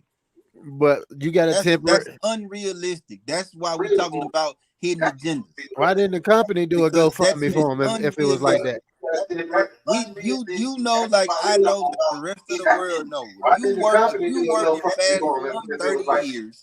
Them folks don't give a fuck about how long you have. Ain't no fucking pension in McDonald's. Yeah. Ain't no pension at Burger King. You gotta put yourself in a better situation than that. You can't be in that situation. Period. Because that type of shit don't favor us. You can't be in that situation and not grow. A lot of people be in that situation, be fine with flipping fries. Now, if you're trying to be a manager and going to a franchise owner, that's different. But a lot of motherfuckers be happy flipping fries for 30 years. That's the problem. What the fuck is that? They said flipping fries. Yeah, that burger flipping fries. I don't know who wrote this long conversation. This long post, but if we can translate it, man, I don't know what. Let me go get my little daughter Courtney and see if she can read this shit. My numero is brother Courtney. Oh, okay. So this somebody that know me. This somebody that know me. How you know that? That's Kareem. Because she Kareem. I know how they right though. Courtney, because he trying to say my name like Courtney. Yeah. The España. Man, bro, Will, your tight cap head don't know how to read no Spanish anyway, bro. So I don't even know why you even fucking trying to say something. You can barely read English since you want to talk to Nah, he telling a life story. You know what that is. Especially on the podcast, though. You right. Hey, you got your thinking cap on tonight, nigga. Hey, that was a good one right there, nigga. Hey, man, with me, man. Prodigy looking at nigga, take a shot. I'm gonna send you something, man. I'm gonna send you something for that one. You thought about this shit too. That nigga Quentin be fucking up when he be talking on the podcast. Yo, politically correct ass. It always be a contrary nigga that's trying to correct the nigga on some English, though, ain't it? Always a nigga that did a semi-hood ass nigga that want to correct the nigga language and shit. Who a contrary? Who this nigga? Who that? You. I'm talking about nigga. You the country nigga. This nigga. I ain't never corrected nobody. Yes, you did. This nigga. Let's move it on to friendship. Somebody put I think somebody playing an extra device, man. Hey, let's move on to friendships, and then we're gonna get up at this motherfucker. We've been on here for a minute. So friendships, hidden agenda and friendships. What y'all feel about that? Have you experienced it? Are you experiencing it? What's going on with the friendships? I stopped experiencing it. I stopped experiencing it because I said fuck friends. Why you got this shit up? You went to Google and tried to translate it, nigga? Yeah, I'm not translating for you. Oh, okay. He's in the translate, but go ahead though, Lee. You said you stopped. I said fuck friends, man. Cause motherfuckers be on bullshit, bro. I ain't really got time to be coming into no relationship with nobody, bro. On no bullshit with no ulterior motive. I'm gonna play the long game, try to play this motherfucker out of this and out of that, bro. I ain't got time for that, bro. Right. I ain't got time for that. That shit lame as a motherfucker to me, man. Motherfuckers live they like to do that lame ass shit every day, scamming, faking, being something they fucking ain't. Like I ain't got time for that shit. So when I stop giving a fuck about friends and all that old lame shit, Life got easier. I don't give a fuck about a motherfucker agenda no more. And sometimes you gotta cut that shit off, no matter how long you done knew a person, how real it may seem. You know what I'm saying? You gotta know when to cut back on that shit because that shit can be detrimental to you too. You know what I'm saying? Sometimes we get chances. I know I have like being just, you know, being a good friend to the fullest level, giving niggas the benefit of the doubt. Yeah, motherfucker turn around and do some goof ass shit. But a nigga so to the point right now, bro, you ain't gonna even know if you done did some goof ass shit. Cause I'm gonna play that shit smooth. That's what I'm saying. Like now, I don't really give a fuck. Hey, you did it? Okay, cool. And we ain't gonna never know. I'm just gonna move the fuck on. You know what I mean? And that's the way you gotta do it. Yeah, sometimes these motherfuckers will be mad knowing they had an interior motive and get mad that you peeped it though. Nigga, you knew. Nigga, you peeped it. I want real, so I'm finna kill you. I'm finna do this to you because you peeped that I want real. You know what I'm saying? You knew. Yeah. This dude says his name is Barithia Kareem from Spain. He suffered a serious incident called that caused his death. Throat cancer. He said, "Yeah, that shit was funny when I read it."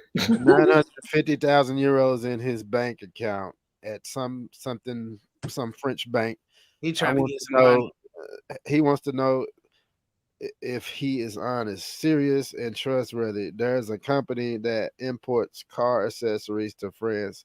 This is a life of 21 years. He said he's 21 years without children. I want to give my money before I die.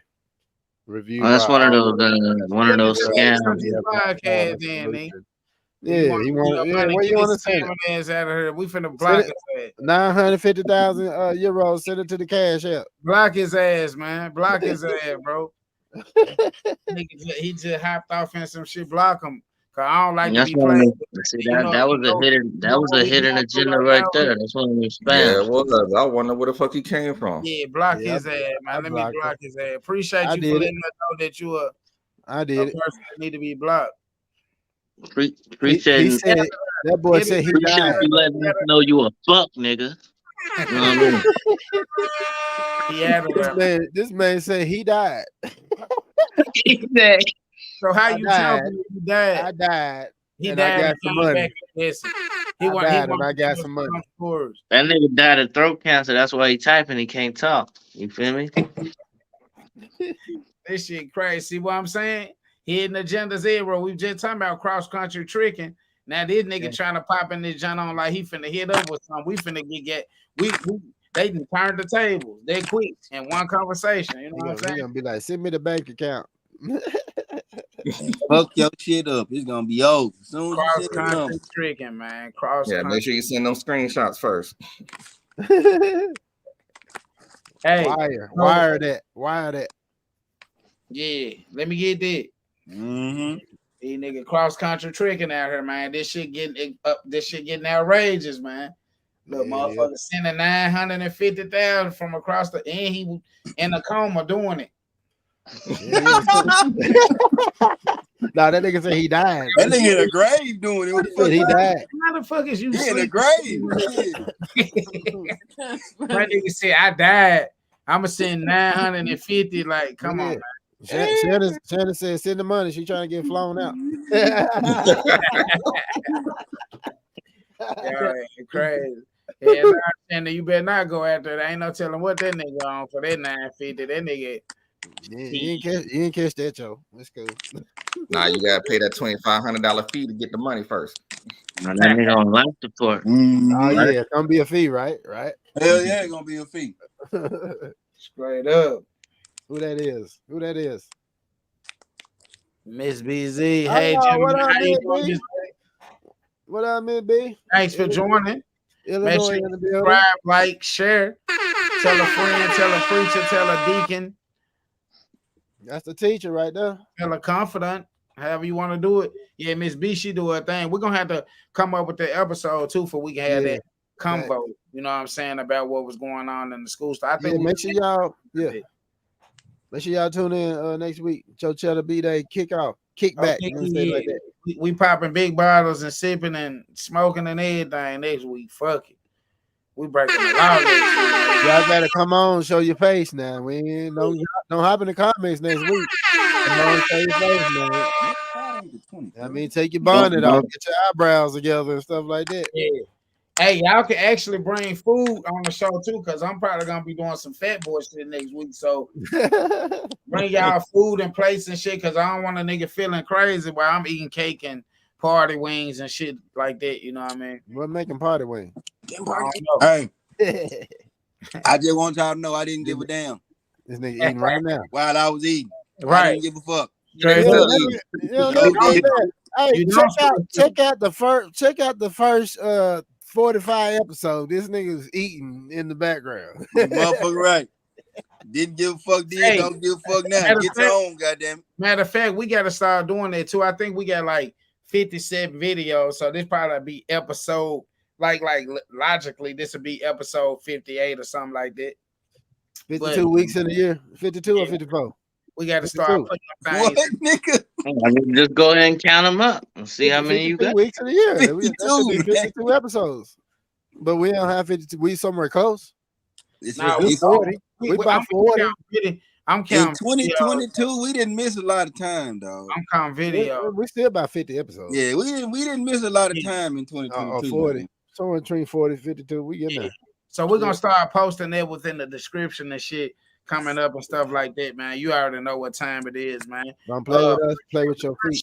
Hidden agendas, man. What y'all gotta say? Oh, before we get into that, make sure y'all subscribe. But we trying to get to 500. We're trying to get to 500. What's up, Miss Shannon? How y'all doing? 500. Good. How are you? All right. You make sure y'all subscribe, man. Don't be playing around. Subscribe. You know what I'm saying? I did not. Hold up. Let me correct it. He up there talking about I said tell that scammer to send me some money. Stop playing. No, I didn't say that. No, see y'all all Mr. Subliminal. Nah, he corrected. Y'all had to watch the show to catch it. Yeah, he trying to catch it. He said we got to rewatch the show to catch it. That was a part of his humor. Okay. So you know his humor. He got a sophisticated humor. I'm gonna slow it down. He actually said you want to get flown out. That's what he said. That's why I said that's what he's saying. He's saying that's why I said he need to send the money so somebody get flown out. I don't want to go with him. I don't know that man. Man, I ain't talking about him. My boy did. He a ghost that's sending 950,000. Nigga, 21 years old with throat cancer. Almost a million. Dead about 10 times. Almost an M in euros. A bot done got a hold to the nigga account or something. Ain't it? That must be a bot. It need to hit the send button. The bot need to hit the send button. The bot know how to do everything except hit the send button. Ain't that about it, dude? Hey man, that'll be a blast. We all will be straight. Everybody get a little cut for being on the screen tonight. We're throwing 2 barbecues. Three. One man had. As a matter of fact, we flying the grill out since the grill here now. Why he said I get the grill out to each location. Good Jesus. Each location, the grill getting flown out. That bitch heavy as a motherfucker too, boy. Wait, who he said? Wait. On the plane. Hey, look, wifey just hit me up with this. I guess C-Dub and got rolled up on by some of Nipsey homeboys, bro. Did they beat his ass? Hold on, I'm looking at this. Did they beat his ass? Please tell me they beat his ass. I just want to know they beat his ass. Who? Hey, God, I'm finna. If they didn't beat his ass, I don't give a damn. I'm finna send it to you. Beat his ass. Whoop. Yeah, he needs some blessing oil on his phone. He need his ass. Whoop. God, I don't give a shit how nobody feel about me saying that either. Come see me. Y'all know Miss Shannon, you did some extra, ain't it? Oh, there you go. Lee, bring your wife back on here so I ain't the only lady. Hold on, let me call the baby down here. Oh, shit. I'll be looking rough. He be like, "Oh, you look beautiful." Oh, no, you're just no measure now. I look rough, but thank you. Hey, Put that extra peanut butter on it. I put it in the group, right? Oh, you sent it? Okay. Yeah, I'm sending it right now. It's coming through right now. Let me text the wife and tell her to come down here and kick. How long you finna be on this, John Shannon? I'm gonna be on for a while. I want to talk about what y'all think about. I don't want to change our topic, but I do want to know when y'all get ready. Talk about Jeezy and that Jenny May girl. Oh shit! What happened? What happened? Yeah, I don't want know to. why the fuck. What? Why? That's Who what it cares, says. bro? I don't know. It says he filed for divorce, and she be on there on that show talk about that man like he's so perfect, and he doesn't look at other women. He doesn't do anything like that. And that should tell you everything you need to know. That thing ain't thinking. Tell you everything you Right. need to know. She was trying to She take her. lying. I knew it, Lee. You think just She like lying. He got a lead in the peak. Well, she was you trying got to sell. She was trying to sell it to the folks. Well, you right? got to look My at it wife like get on this this too, though. motherfucker and tell y'all that my shit don't stink. She lying. Exactly. Well, hers don't need it though. Like I'm talking about, like you can't. She not gonna not look at dudes or something like that. Like like you just said, break that down. But Jesus, the type of dude that he was, like being a nigga that hustle and trapper and being able to have access to the life on the level that he's had it. Mm-hmm. I don't think he would have made that move if he didn't really consider trying to be committed. But it can go both ways. Like I know he might just reach a point at this shit to where he like, hey, this ain't what I expected to be. You know what I'm saying? I just feel like those celebrities, when those girls marry those celebrities, they know that. Like we know regular guys are not always wanting to really commit and it's like fully be in something like that. Just keep it real. But these people got women coming at them left and right. Like that's something you think about before you married. You know what I'm saying? Right.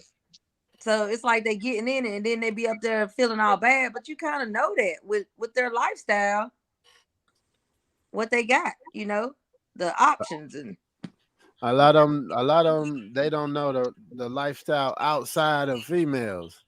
Yeah, you got this street dude, but a lot of street stuff come with it. That's right. Your dough might get knocked on at 3-4 o'clock in the morning. That's right. He hopping up just to smoke weed, just to smoke, sell, and just your homeboys that come from that club because it's a lot of gang shit that go come with it. Nipsey Hustle and what I mean, a lot of gang shit that comes. Oh, he's a good guy, blah, blah. Also gang members around him, and you can't tell a man, well, I'm tired of your gang members coming over to the house all the time, blah blah. Well, you can get on somewhere then. So, these the brothers, this family. Hey, so Shannon, don't have my back type of blah blah blah. So it could be a combination of he can't tell the homies no, or he can't handle transition into real manhood because he can't tell the homies no. Do you feel like it was an agenda in that situation right there? They had a prenup. I do. I feel like from whose perspective though? It was from she made him do a prenup or he made her. I didn't read it all. I just saw it today. But they already had one. I think Asian. She probably had the more money. You think so? I feel like she served I don't know. Had the most money. I don't know. But it said that they had a prenup, and I said that was smart. But I just think she got with him for an agenda. Like, just keep it real, because they were talking about her, and she was saying she like white men, but she like black meat on the side. Oh, so she like black meat first, then she like white men. And Tamar, Tamar got it. She's like, girl, what you talking about? So she's like, oh, so you like black niggas, black. Well, sorry, so she like a white man. She like a white man's security and a black man's meat.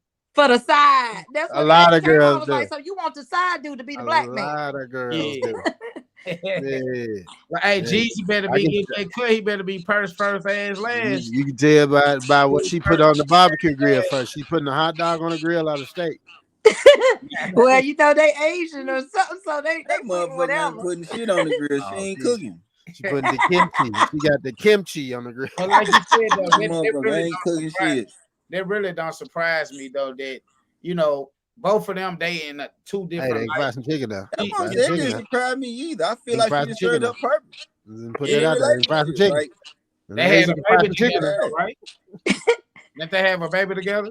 Yeah, they got a Y'all got a baby. baby? And they said she didn't want the baby. Like she didn't want to be a mom or whatever until the baby come. Now she putting her on all this stuff, and I don't know. It's different. It's crazy. Yeah, it is. Like you said, Jeezy got like you played said, to me from the They too start. old. They too old for all this shit. I don't know. I don't Right. know at what point when you get money though. It's crazy though to hear that people that's having shit more than average people like this having And don't be happy. and they still have agendas when they come to relationship. Like, I mean, if both of us got money, they should listen some of the bullshit, the That's little right. ass scheming ass shit. They should listen some of that shit that that you coming in, I can just benefit off of this type shit. You know what I'm saying? Like, I agree. yeah, I feel like both of us having money, it should minimize a lot of this shit. It could be strong cultural differences too. Yeah, Yes, that's what I was thinking. yeah, Yes. I think so too. Because a lot of the Asian culture is a lot of no nonsense. And he Right. probably got tired of that. He probably like, I gotta live my Yeah, life like You should show up here. Bruh, This is the type that of time motherfucker, you that should be spending motherfucker with is my the biggest father. gold digger. She one of the biggest fucking gold diggers out of all these niggas all these off brand ass bitches that these niggas married, bro. Get the fuck out of here with that culture shit. That motherfucker trying to get a check just like the rest of these Hollywood ass bitches, man. Stop playing. But a lot of the culture, Don't nobody give a fuck about the culture, because if the culture was what mattered, then we wouldn't be talking about no goddamn money and no fucking prenups. But they make a decision off of not dealing with that culture. It's like, oh, baby, it's not gonna be a problem, and then it turned into a problem. I mean, the father might need you not turn into a problem. Somebody get a check and it ain't a problem no more. Moving on. I'm talking about the Asian culture. He's just saying that the culture might have caused the reason why they divorcing. And what I'm saying is, don't nobody give a fuck about the culture when them goddamn commas is flowing. Some of it is good though. Some of it is good, and they probably should have did it before. They should have probably discussed that. Family positive, family forward. You know what I'm saying? Oh yeah, I got my girl on there. Hey. You know what I mean? Think about it. A lot of Asian culture is very traditional. Yeah. Yeah, Very very set but a lot of Asian people is where all this scamming and other bullshit comes from. So you ain't really telling me shit about they fucking culture. I don't care. I guarantee you that her being with Jeezy was a conflict of interest on her parents' side. A big conflict of interest. Because you know the Asian culture, she would have never been with him. Thank you. So like I fucking said, the goddamn commas go to flowing, and don't nobody give a fuck about no goddamn they culture. Still care. They still care. She didn't. Her family cared. Yeah, but she probably didn't. Family probably cared about that the check. cultural difference. Yeah, they probably care about the money, but they ain't like them probably. Now who gonna get the baby? We talking about Jeezy and his wife supposedly. They didn't want her date no black man, I'm sure. Like basically, you know what question made sense? It's only one question that made sense about that shit to me all day. What's that? Why the fuck do we give a fuck about Jenny May and Young Jeezy getting fucking divorced? That's the only question that made sense about that shit to me all day. Cause I got a wife and some kids in there that I'm worried about. And I ain't worried about them motherfucking rich ass folks and they bullshit. Like for real, G. Like I don't give a fuck, bro. He said he gonna drive off in the Maybach after the divorce hearing. Thank you. Wow. Thank you. The man still got plenty of fucking money after he get rid of that motherfucker and find somebody else. Who care, man? I just want both of them. Shit, really. He can go to the store, get him a chicken sandwich and a bad bitch. Y'all crazy. That man crazy. So what else we got for the hidden agendas topic, man? What else we got out there?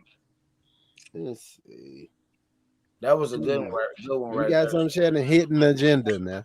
Hey, Hidden agenda. hey, got it. What about the John I just sent you? Oh, the video. It don't fall under just I total. don't see nothing, bro. As we I know, don't see, I saw it. You hit the send button? Yeah, I sent it to you. It came. Okay. I saw it. It's in the group. IG. Man, compression sock.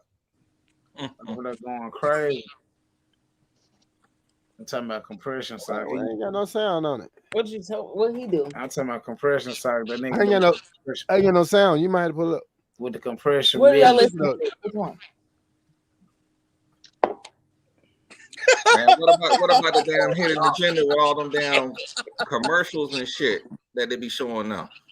What you say? What about the hidden agenda with all them damn commercials? I'm I was looking at letting them breathe, Lee. little Italian shit over the last 2 weeks.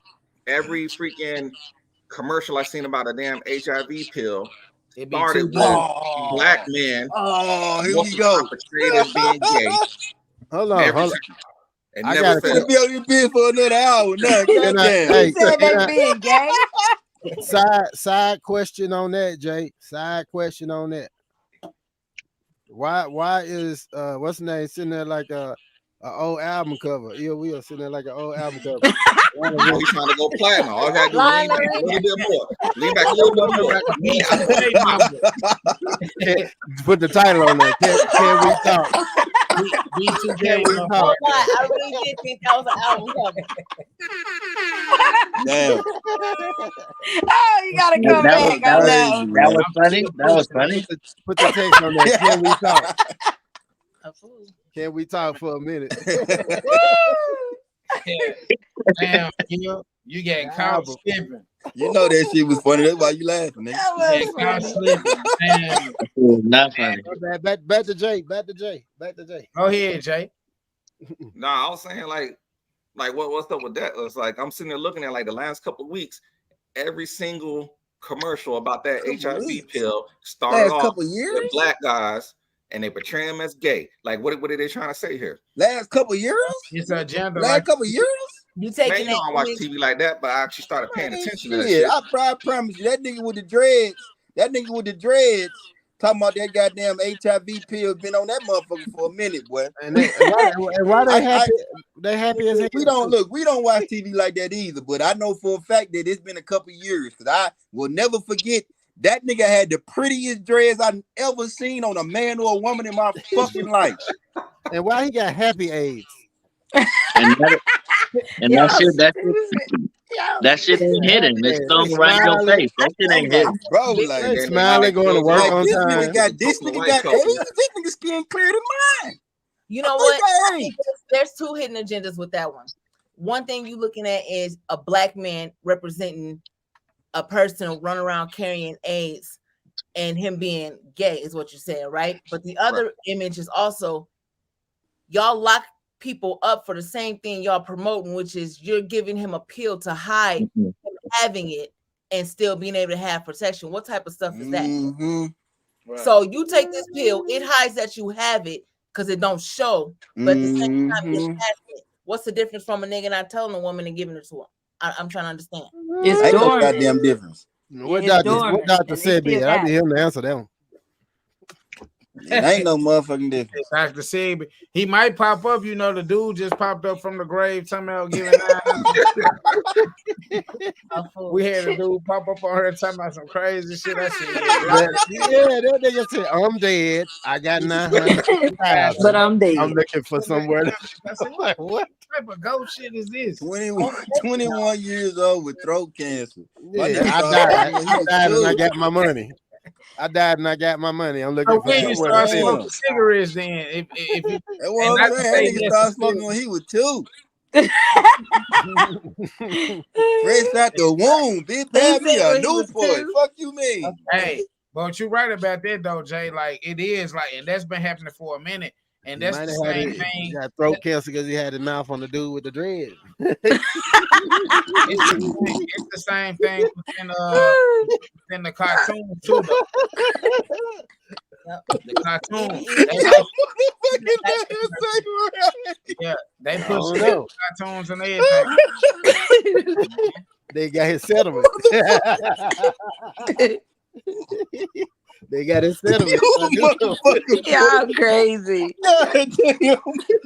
He got throat piece with the dreads on the AIDS. For the AIDS commercial. He got his settlement, bro. Hell yeah. But oh my God, this man. Lee, you're funny. I ain't do nothing. I'm just trying to keep an open mind here. Jay said, oh shit. Jay said that's in the commercials, but I feel like you said, it's in the they pushing the agenda in the schools as well. Like bro, the school. All right. In all seriousness, bro. Listen.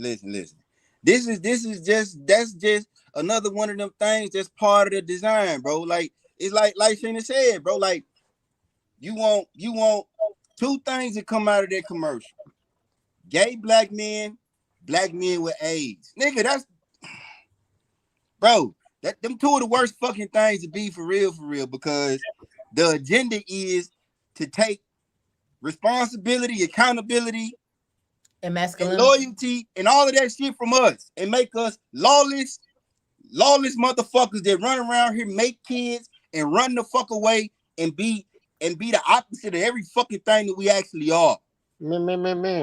So I mean, like really, bro, it's when you talk about this hidden agenda shit, bro, like the shit is not really fucking hidden. It's hidden because that's what I said. That shit ain't hidden. That's thrown in our face. You feel me? You too stupid to see, right? You look at it. You look at it as a black man getting a fucking opportunity. That ain't no fucking opportunity. To advertise a goddamn fucking HIV suppression drug and you playing a gay man. Get the fuck out of here, bro. I know. What the fuck is that doing for us? Yeah. What the fuck is that doing for? That ain't doing shit for us. That's furthering the fucking agenda. These lazy ass motherfucking white men who ass we gonna beat one day. That's who behind all this shit. Let's keep it a buck, bro. Cause you know what the fuck this shit is, Jay. They don't give a fuck. They don't give a fuck about a nigga like you and me. That's coming home every day handling business for the fam, nigga. I ain't worried about no other man. I don't give a fuck about no dude, bro. You can tell by the side effects. Don't bring that gay shit to me, bro. Don't bring that LGBT community shit to me, bro. Because I don't bring what I do to y'all. Lee, you can tell. That's what we have with that shit, bro. Don't bring that shit to me because I don't bring my shit to y'all, bro. Lee, you can tell by the side effects of the drugs. May cause herpes. You stupid. Nah, yeah. Look, nigga may cause everything that's gonna kill your ass except for what it's curing. Hey, do y'all notice this? Look, just this changing the direction a little bit. Like when that COVID thing hit, right? When you came into most, like when I experienced this, I would say personally. We tired of you. Look shit I experienced this like coming into like, you know, it was like that we gave off the virus. Like us, like our people, like basically, you know, when you come around, if you cough, if you sneeze just a little bit, I just sit back and notice different things. If a color person sneeze just a little bit or cough too much, my motherfucker get to looking at you like, hey man, hey, what the fuck going on? They act like we got horny when we saw monkeys. We got horny, start fucking monkeys and shit. For real. Like damn, that monkey thick as hell. Hold on though. Let me finish though. So that agenda, it made it seem like, you know, we were the ones that was passing powers around in a sense. But then when you look at the logics of when I go into public bathrooms, most public bathrooms at these big spots, and you see the opposite motherfucker touch their meat and look at the water fountain and walk right past it. Wow, clean past that motherfucker. Nigga, look, no soap. And look, even if I done caught one on washing their hands, bro, I promise the guy, bro, they do not put soap. They just go under there with straight hot water and do the. I'm like, what the fuck is the purpose? Put some blessing oil on your hands, so I can see God got you or something. Look, I'm talking about, bro. But look, go to the what they call the sanitizer thing. And you all good, and you out here bumping fists and shaking niggas. That's why the fist bump got created, my nigga. Cause nigga, I don't grab my hand, bro. I'll fight your ass, bro. Don't grab my fucking hand, man. Hell no. COVID elbow. Here you go. It's a test. If a nigga nails ain't growing, you more than likely you ain't washing them hands like that. And them boys, look, I'm telling you, I done seen like 80%, bro. And I'm not no racist or nothing like this. I'm just being real factual, bro. 80% of them people, bro, they don't wash their hands, bro. Agreed. I worked in healthcare, and a lot of the doctors didn't, and they come in the kitchen touching that food that the people were bringing. Yes. Oh my God. They put their hands in their nose. Walking straight past the fountain. So if you're a doctor and I'm not a doctor, you better than me. But you don't wash your man. See, that's that shit I be talking about, bro. Yeah, they don't. And they that's that shit I be talking about, bro. Ain't got a nail scrubber. Ain't got a nail scrubber either in the back. Can I ruffle y'all feathers real quick? Ruffles got ridges. My mind has been wondering about this real quick. Now, I want to know what y'all think the agenda was of this whole situation. So I know y'all watch Love and Hip Hop here and there, or if you don't, you see the little stuff. Lord. I ain't never seen it. Oh shit! He got up. Was that Will that got up? I'm being so honest, y'all, for real, because I don't know. Maybe it's just me. Maybe I'm just tapped a little bit or something. I don't know. So Erica Mena and this broad is arguing. Spice. I mean, not Ice. The regular Spice. Yeah. Whatever. Spice. There you go. Her and her arguing. They talking about a whole man.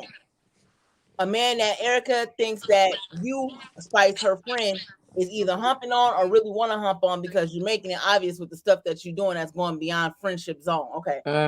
Forward. While y'all arguing about a man, you go out of nowhere and talk about her child not liking her. Now, of course, that hit her low because if you her friend, you might know something that the world don't know outside of that, right? And it might be, and remember, she had an episode where she said that her son didn't want to be on the show. I mean, they want to live with her because of Safari. Which, if your child don't want to live with you because the man you with, it might be something about that man. Exactly. Yeah, it is something about that man. Exactly. With all that said, right? Weird. That nigga named Safari. That's to tell you everything you need to know. You ain't lying. So with that being said, they argue. And when she say that, it hit Erica so low that she just flipped the table and went dumb. And then when she was arguing, you could tell Erica wanted to fight and she couldn't get to her. So she called her a blue monkey. That nigga be messing with little boys. He need his ass. Monkey. Y'all not listening. A blue hair monkey. She called her a monkey. Sorry, y'all. I got to get my phone up to stay up good. Blue hair monkey. Do y'all feel like Erica deserved to be fired? And here's the thing. On the agenda part, what do you think was the real agenda of Love and Hip Hop producers? Because remember this, they pre-recorded that. To entertain you niggas. I don't watch that shit. She didn't get fired. Yeah, I don't watch it either. The more controversy, the more they sell. That was all part of the script. They didn't expect the backlash from it. Yeah, they did. Yeah, they did. That's some agenda shit too. If you look at if they aired it, that's some agenda shit. If you look at the composition, the composition of reality TV like Love and Hip Hop in itself. That is some bottom of the barrel bullshit. Yeah. You gotta have a fucked up ass story. You gotta have some shit about you, i.e. Stevie J, i.e. motherfucking Kirk Frost. Everybody know this nigga been cheating on Rashida since Love and Hip Hop Atlanta started, nigga. That shit been like a decade and some change ago, bro. Listen, man. Me and Bay used to have Ratchet TV Friday, nigga. We used to watch all that shit, bro. I just got tired of it. It started becoming predictable. Yeah. And then I was like, you know what? This is exactly what these motherfuckers need to keep us from the places that we need to be in life.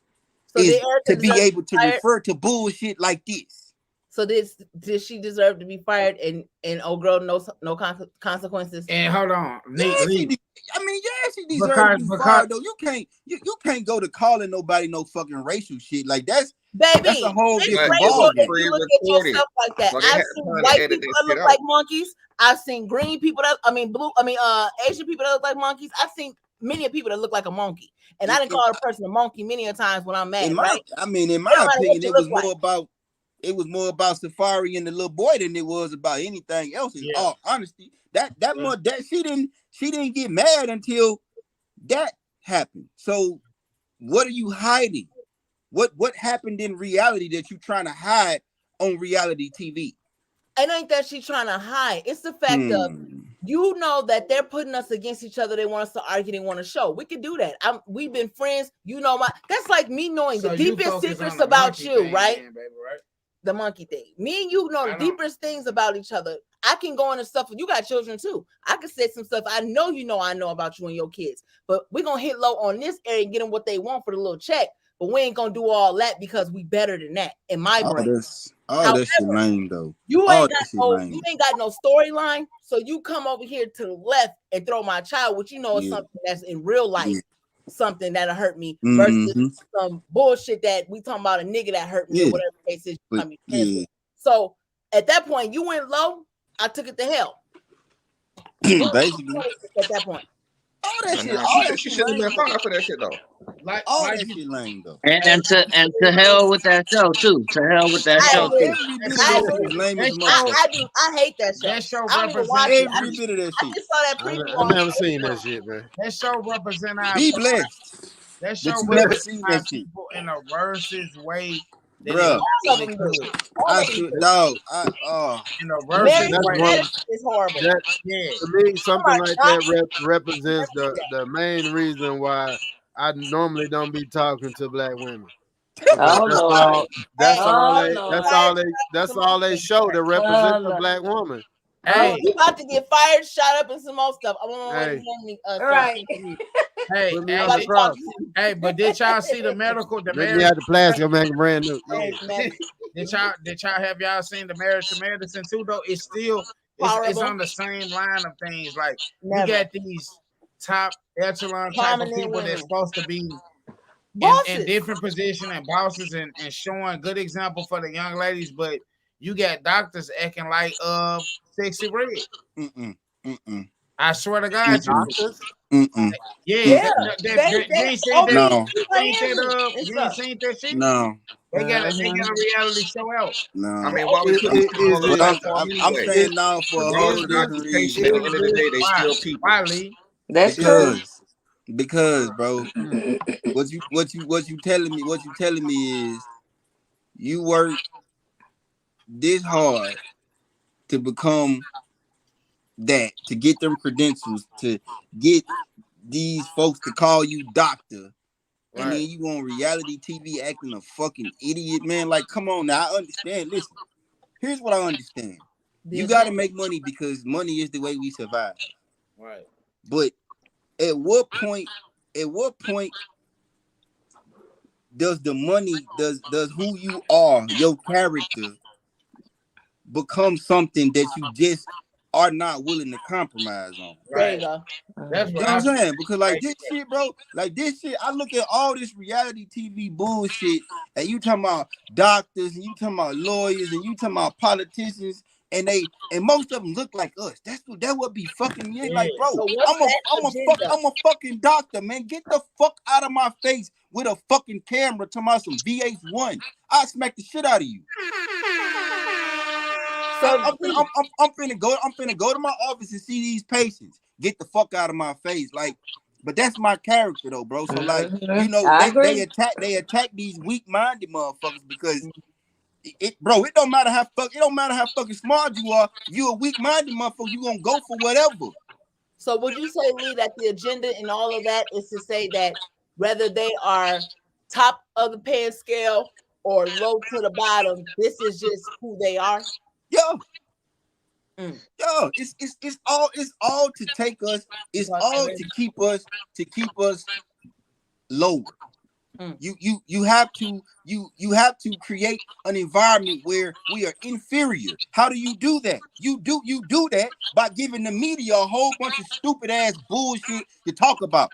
But you're not talking about the goddamn 12-year-old in Georgia that just graduated fucking college all the way through a goddamn master's degree. Right. In a matter of fucking months.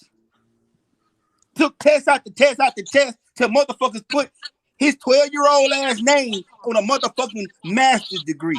Motherfuckers ain't talking about that. Mm-hmm. You see what I'm saying? So like you create an environment where black people have to stay inferior. That's what is being done. And these stupid ass black folks with no fucking character and no goddamn teaching are giving these motherfuckers all the fuel they need to just keep the fire fucking burning. That's what I want to say. Pay scale don't equal no character. That's what I was just about to say. Career and character are two different things. Oh man. Yeah, I was just about to say career and character. They ain't the same. Look at these priests and these little boys. Man. Teachers, pastors, all type of shit. Everything, bro. Everything, bro. What? The doctor, the lawyer, the pastor, everybody. You have these titles with such they hold such high esteem. The prostitute, the porn stars, all the motherfuckers. Then it becomes something that you can contort and reform and make it what you need it to be to feed into that environment that all they are is hooligans and fools any fucking way. Right. Hooligans. Hey, but you know what though? That's all we give them because the thing is this: like we so caught off in the negative of everything. No, we so caught up in want to be famous. But that's what I'm saying though.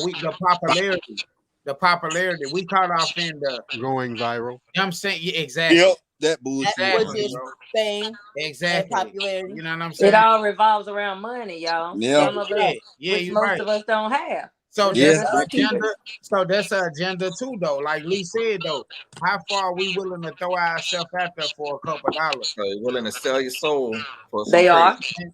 We and look, I'm talking about we was the first motherfucker. Everybody that you heard hollering about stimuluses and shit when the COVID shit hit down. Man, we had so many motherfucking black business owners and seafood bros going on around this motherfucker. Man, listen, hey, do you see them seafood bros now though? Hell no, them niggas, that shit dried up, what? But you know what? Everybody had the Zaza. I ain't gonna even lie to y'all. I can't even support that thought or that theory because in reality, we some cooking mother effers.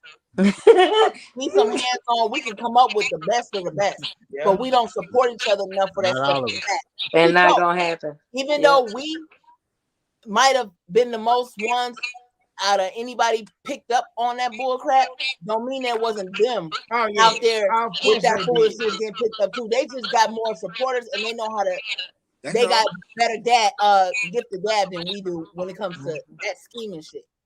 See, we look at each other and we already think we scheming when we ain't even scheming half the time. Yeah. But we don't support each other. Yeah. We Competition. With that. Yeah. We think that they legit though. Like with that. Yeah. Yeah, we think that they legit and a lot of them. But that's our being taught how to not trust each other. Dina, that's a part of that environment that's being created for us. Mm-hmm. Yeah, but we can't even enter into an agreement with each other because as soon as we face each other, I'm thinking, man, this motherfucker trying to get over me. He over on me, and he thinking the same fucking thing about me. You ain't never. So we can't even talk about step one because we can't get past the shit that's been created to be in between us. Look at what I was gonna say to my baby. They can knock on our door as a stranger and sell us some shit that don't even make sense. But we can't even plan a family event, vacation, or nothing without thinking somebody trying to get over in a whole scene. Hey, but Here's my clap. Check this out. Hey, check this out too, though. I'm gonna say this. we do, as much as I be want to support black businesses and shit like that, and I have done that a lot, especially throughout this COVID thing. It's been a mass amount of black businesses. We do not do business the same as how business is originally handled. It's black people, like we don't, and that's part of the reason. I ain't gonna say we all, but that's part of the what I mean is this. Like you can go out of your way to support a black business or whatever, somebody that you see coming up from the ground or whatever. It's certain things about that business that's not gonna be professional. I would say. It might be the approach. It might be when you come up, the way that they talk to you when they're receiving your money, or how they interact with you. It's just a total different culture. I think, baby, that you are right to a certain extent. And that certain extent for me is this. If we don't come with the aggressiveness ourselves, they're aggressive, but our approach is protective. Because we're looking at our people like, I know how to kick the bobos. I know you know how to kick the bobos. What you trying to sell, right? So automatically we thinking that way. But how you feel when you going into his store and they walking around following you and stuff when you got the money to spend for what you're trying to get in there, right? But yet we still gonna go out our way because we want to feel fresh to death. That's what we want to buy, and we're gonna overlook the fact that they've been following us the whole time because we just want to do what we're getting and get up out of there. But our own people, we're going to come up there and we're going to try to negotiate this and negotiate that and try to downplay what they selling. And they ain't even harassed us for nothing the whole dang time. They let us do our thing. They said hello and they let us do what we do. They asked if we needed help and that was it. But that's just our mentality that we are stuck with, that we personally got to get up out of. That ain't just our people thing. And we got to stop looking at our people like we are all hustlers. We all hustlers. Right. However, we know how to talk that gift of gab when we feel like what we're trying to sell ain't going nowhere. So we're going to do what they do, but we do it in our way. That's the only difference.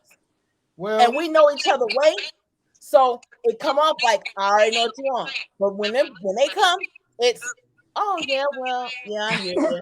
Oh, they do kind of make sense, but nah, not real. Well, all right, I guess I do need it and didn't need it. Hold on, we got some comments too. Well, black folks, though, you're right about that. We do always come in trying to get a bargain or whatever without even stopping first. Sometimes. But what I'm saying is, though, not saying that we don't get black businesses out here that ran properly and that can operate properly. But what I'm saying is, like, when you dealing with our people, sometimes it's always a shortcoming coming to some shit. You ain't get all that you paid for or some. Yeah. Or, you know what I mean? It's always come with it, bro. Or you message them and they don't message. Like if they selling products on social media, you want to buy something, they don't message back, or you know, they don't respond back or something like that. I hear a lot about that. That you know what, bro, you know what? It's funny you said that shit that you said, because you know what happened to me today? I finally got around to posting the picture of the grill in the little barbecue groups I'm on Facebook and shit, right? Right. And this dude, his energy was different. I could feel his energy was like he was trying to prove a point type shit, right? Yeah. So he says, so you know, I was like officially official. He like officially official what? And I'm like, this bitch ass motherfucker. Okay. Laughing out loud. Officially official. I'm a sling and steel smoker owner. You know what I'm saying? Business name, Born Beach Barbecue, Mobile Catering LLC. Get this bullshit out, bro. Then he fucking come back in the comments and say, with an EIN, what the fuck else he say? With an EIN, insurance, and business license. I said, yeah. What the fuck? They don't see. He didn't think that I already had that I already had this motherfucking trifle right here with articles of incorporation, operation agreement, membership certificates to my fucking business. And I guarantee you, this dumbass motherfucker don't have them, and he don't have a marketing team behind him. He don't have a See, we marketing ain't all team the behind same. him. Please show me his face so I can get in there and talk about his marketing team for I his got company you. and all that type I of got shit. you. Throw I me got in the you. motherfucking I got you. in the motherfucking I'm gonna throw tag me you in in the the fire. comment after we get off this motherfucker. Throw me in the I'm like, fire look at this so I can get on motherfucker his think. ass. Who the fuck he think he fucking with, bro? Throw me in the fire. I want to know. That motherfucking shit. I was like, God damn. Throw Like, me in the fire. I well, want he to. I Then basically want he to see trying to where say his head something at. about it. Yeah, he man. basically tried to throw That's my thing about the black business. Like we so happy with just a little bit and not being professional and drawing our logo on a piece of cardboard and sticking it in the window. We so happy with that type of shit when we won't do the research or reach out to people of color that look like us that can do it, that can make it look the right way and type of shit like that. We just so That's an happy with the SS4 letter right bullshit. there. That's the That's an problem. SS4 And letter that's right there and for I you guarantee motherfuckers that you, don't know what it and look I like. guarantee you the people on the other side with the Come other on, skin man. color is Playing with looking me, at bro. y'all being happy, you know what I mean? Just looking at you being happy with not having a professional sign in the window, not having your marketing shit online, your presence is not there. They happy with that shit because you happy with it. Mm-hmm. That's why I keep getting on people's ass at home.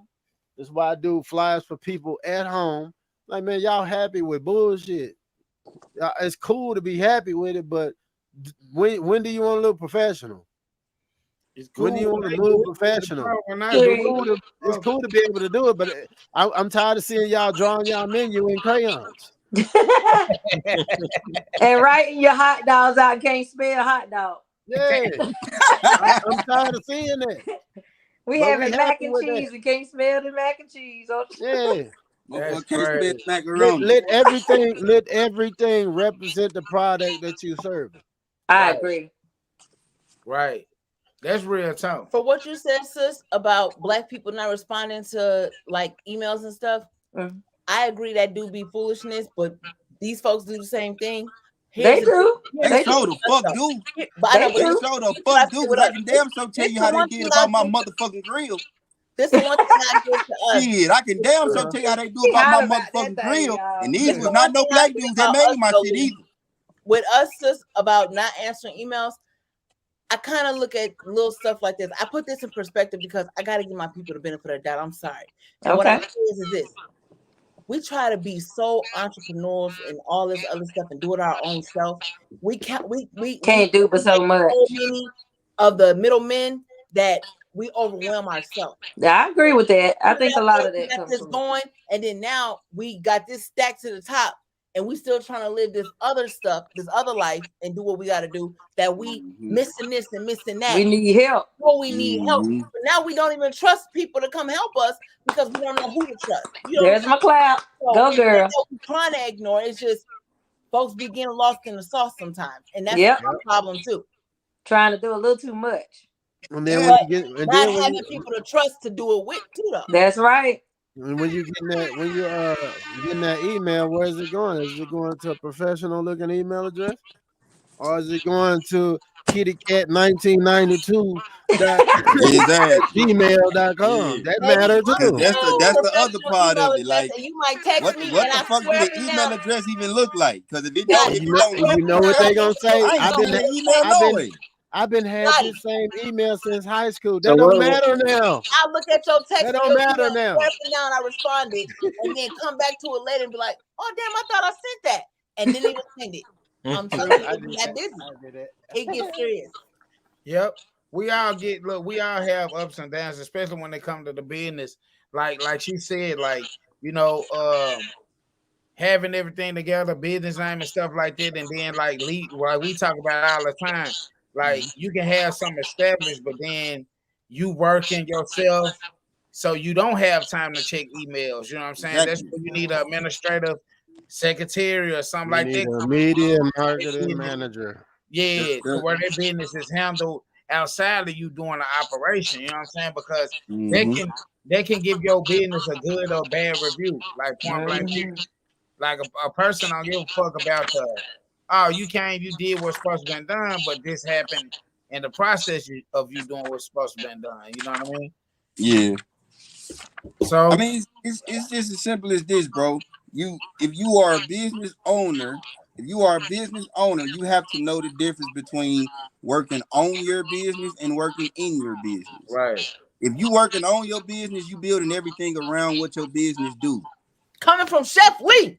You drumming up business. You making relationships. You creating connections and networks. If you working in your business, if your business is born beef barbecue, motherfucker, you barbecuing. You making plates. That ain't what business owners do. Especially if they ain't got to. If I pay somebody to make them plates, if I pay somebody to make sure that shit come off that grill the right way, then you best be doing that or I'm firing your ass because there's always some fucking body else. Yeah. Right? People don't Mom? understand. There's a such thing as what you call human capital. Believe. Okay? I'm with you. Human capital tells me that the people within my business that I bring into my business are the people that's my bread and my butter, right? So if I don't choose the right people, or if I choose who been there for me, no matter what their track record is, then I'm fucking myself. I'm going to get somebody that want to come to work and make some fucking money. I don't give a fuck how you feel. No, I do. Because if you don't have the love for why? Why? Because you don't. You're not successful. Have you ever did an interview? You're not successful by hiring people, by hiring the wrong motherfucking people. That's a recipe for disaster. Had an interviewer or done an interview where the people ask you, what do you love or not about the job? So here's my thing: when you look at core values of somebody's job or their mission statement, if you don't follow my mission statement or my core values, you're not gonna love my business the way I do. So you're not gonna have the love for it the way I do. Yeah. My job, and when you're at my business and you're working it to get a check, you ain't gonna give a damn about what's going in. You just get paid to get paid. You'll let them steal out of it. You'll let them damage it. You'll let them do anything as long as you still get your check on Friday, right? So when you got a person that loves your establishment the way you love it, they care for it the way you will care for it. That's like your kids. You ain't watching my children unless I know you're gonna love and take care of my kids the way I would. Because if somebody came in that door, you better have your body there first, sweetheart. You understand what I'm saying? That's why everybody can't be in your crib. Because you gotta make sure that them people love it and cherish it the way you do. That's the same way you do your business. I know a person specifically that has a business. She's a cook. She has a good restaurant here in Minnesota. She's back there cooking too. It's her business, her establishment. It's her recipe. She want to make sure that it's up to par the way she would do it. Just like Sweetie Pie. We all know Sweetie. Sweetie Pie do the same thing. That lady old as a mug. Yeah, from St. Louis. And beautiful as ever. But she out there cooking too and showing that this is how it's supposed to be done. And that family gonna carry that on until she gone. If she gone. You get what I'm saying? So I won't say that you ain't gonna be in there in your business or establishment putting it down the footwork, because if you love yourself the way you say you do, you in that thing. I don't think he's saying that neither. I think he's saying like that's the long term goal. Like you should be like as a boss, I'm gonna always come through to make sure my this is you gonna even if I trust you, I want that's like that's if showing Zeddy up was here. here, Zeddy gonna always make sure y'all Can I ask you a question? hold on before you do. Hold on. Got it. Hold up. I'm in the entertainment business. I'd had 30 people working for me, right?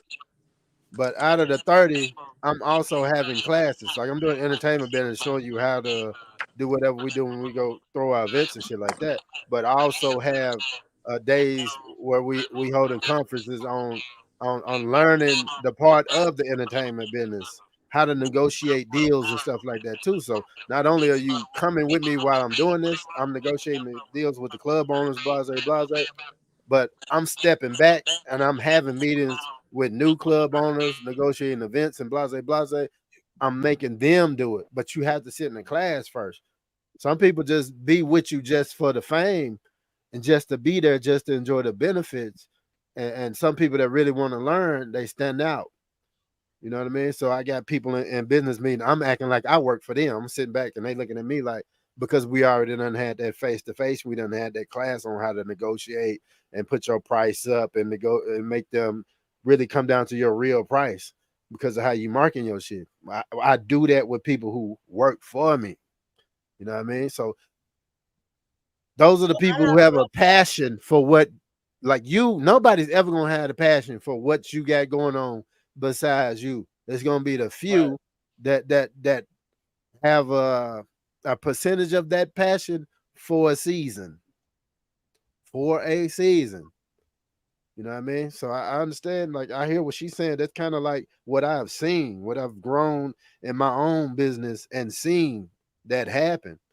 Nobody, you know, like she said, she's in the kitchen. Like I negotiate all my own deals.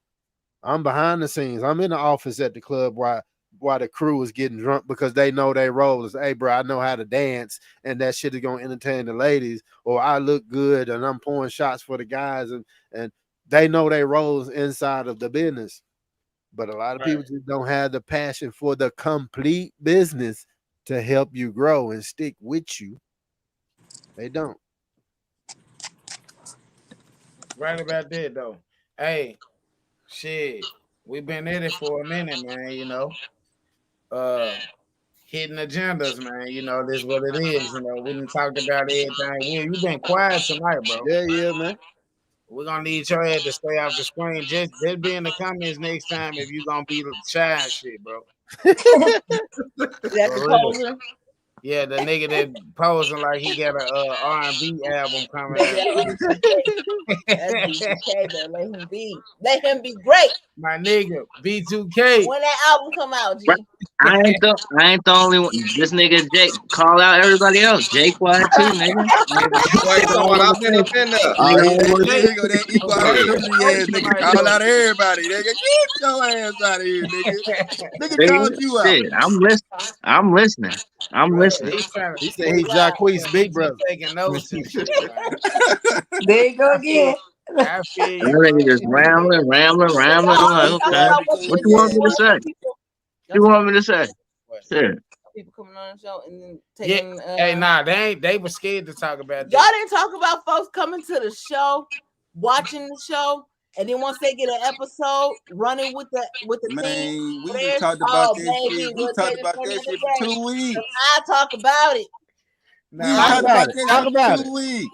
Talk about it. What she saying? Yeah, we done done everything but call the motherfucking name out. Hell, Bring it up like my motherfucker know order. what we talking about.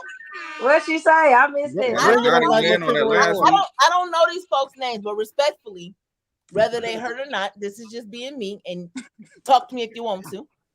I'm just saying, if you're gonna come on the H.O.G Podcast, hey, mom, you gotta know there's hogs and hogettes, bosses, aka. Well, what you know about this is that we're gonna say what we say. We're gonna come up with them things. We're gonna play. But when we come serious and we let you come on here to say what you gotta say, you gotta be man enough to handle that. Different opinions. They got me clapping. Enough to know that when you want to go and run with your show, you shot that out because you know where it all came from, and it's respect. It's not about feeling left out or nothing because we're gonna stay a boss. We're gonna do what we do regardless. Shots to everybody on the show. Shots to everybody that came and visited the show. I mean, they come, they go. That's okay. But what we gotta do is be a little more selective of that shit ain't okay. Come to play. That's all. It ain't okay. But people need to know that we got different opinions, different views, and that's just like you can't expect everybody to think like you. Right. Like, Facts. They get mad about it. Y'all gotta stop letting weak folks on this show. Say it, Shannon, can you handle it? That they can't handle it because they get mad about your views. Why are you getting mad about? Because somebody else feels a different way than you. I mean, some people can't control how people think. Some people got shows where everybody quiet, they're dominant. We got a show where everybody's supposed to speak. It's the third show and listen to each other, and we say what we say. That's why we battle other sexes. Everybody in agreement. Third show. Everybody robotic. I told them on ours, I'm gonna keep it 1,000. I don't care. Like, you know, me and Trisha don't always agree, and you gonna see that. Like, that's just life. You not every time you and your girl have a show, Just make sure you invite me or one of these hogs to come over there. All I'm Girl, saying come is, on. They be on it. Come on. You look, gotta come on. look. Invite me. All I'm saying is, Just let me know. I'm gonna come. I'm gonna come through for us. Okay, but you don't really learn. You don't really learn what lions don't belong until you bring them and they get weeded woo. out. But baby, you done brought a You lion don't- too many times. Them one lion. No, because what you gotta realize is She said they were Them lying was to you you. gotta realize is They were lying cubs. to you. before that night, before that night or those 2 nights in particular, There you go. Look at you had never put him in an uncomfortable. We can fucking talk about it since you want to talk about it. Oh Lord. You hadn't put him in an uncomfortable situation yet to which he either gonna nut the fuck up and man up or you saw what the fuck happened. Knucking people up. So at the end of the day, because we talked about this. This is a coalition of lions right here. Interesting. Everybody don't motherfucking belong. I agree. So I'm the type of motherfucker. I'm gonna walk up to the crowd and I'm gonna take my licks and I'm gonna wait my turn. And when it's my turn, I'm gonna shine. I ain't gonna run. I ain't gonna run like no hoe. They say, oh, they won't accept me. I can't get in the club. Fuck that lame ass shit, nigga. Wait your turn. Hey, man. Wait your turn, nigga. Have character. By all means, understand when a motherfucker is talking about for real and for play. Because for real, G, we don't even play like that. Right. We don't even play like that. And then For that shit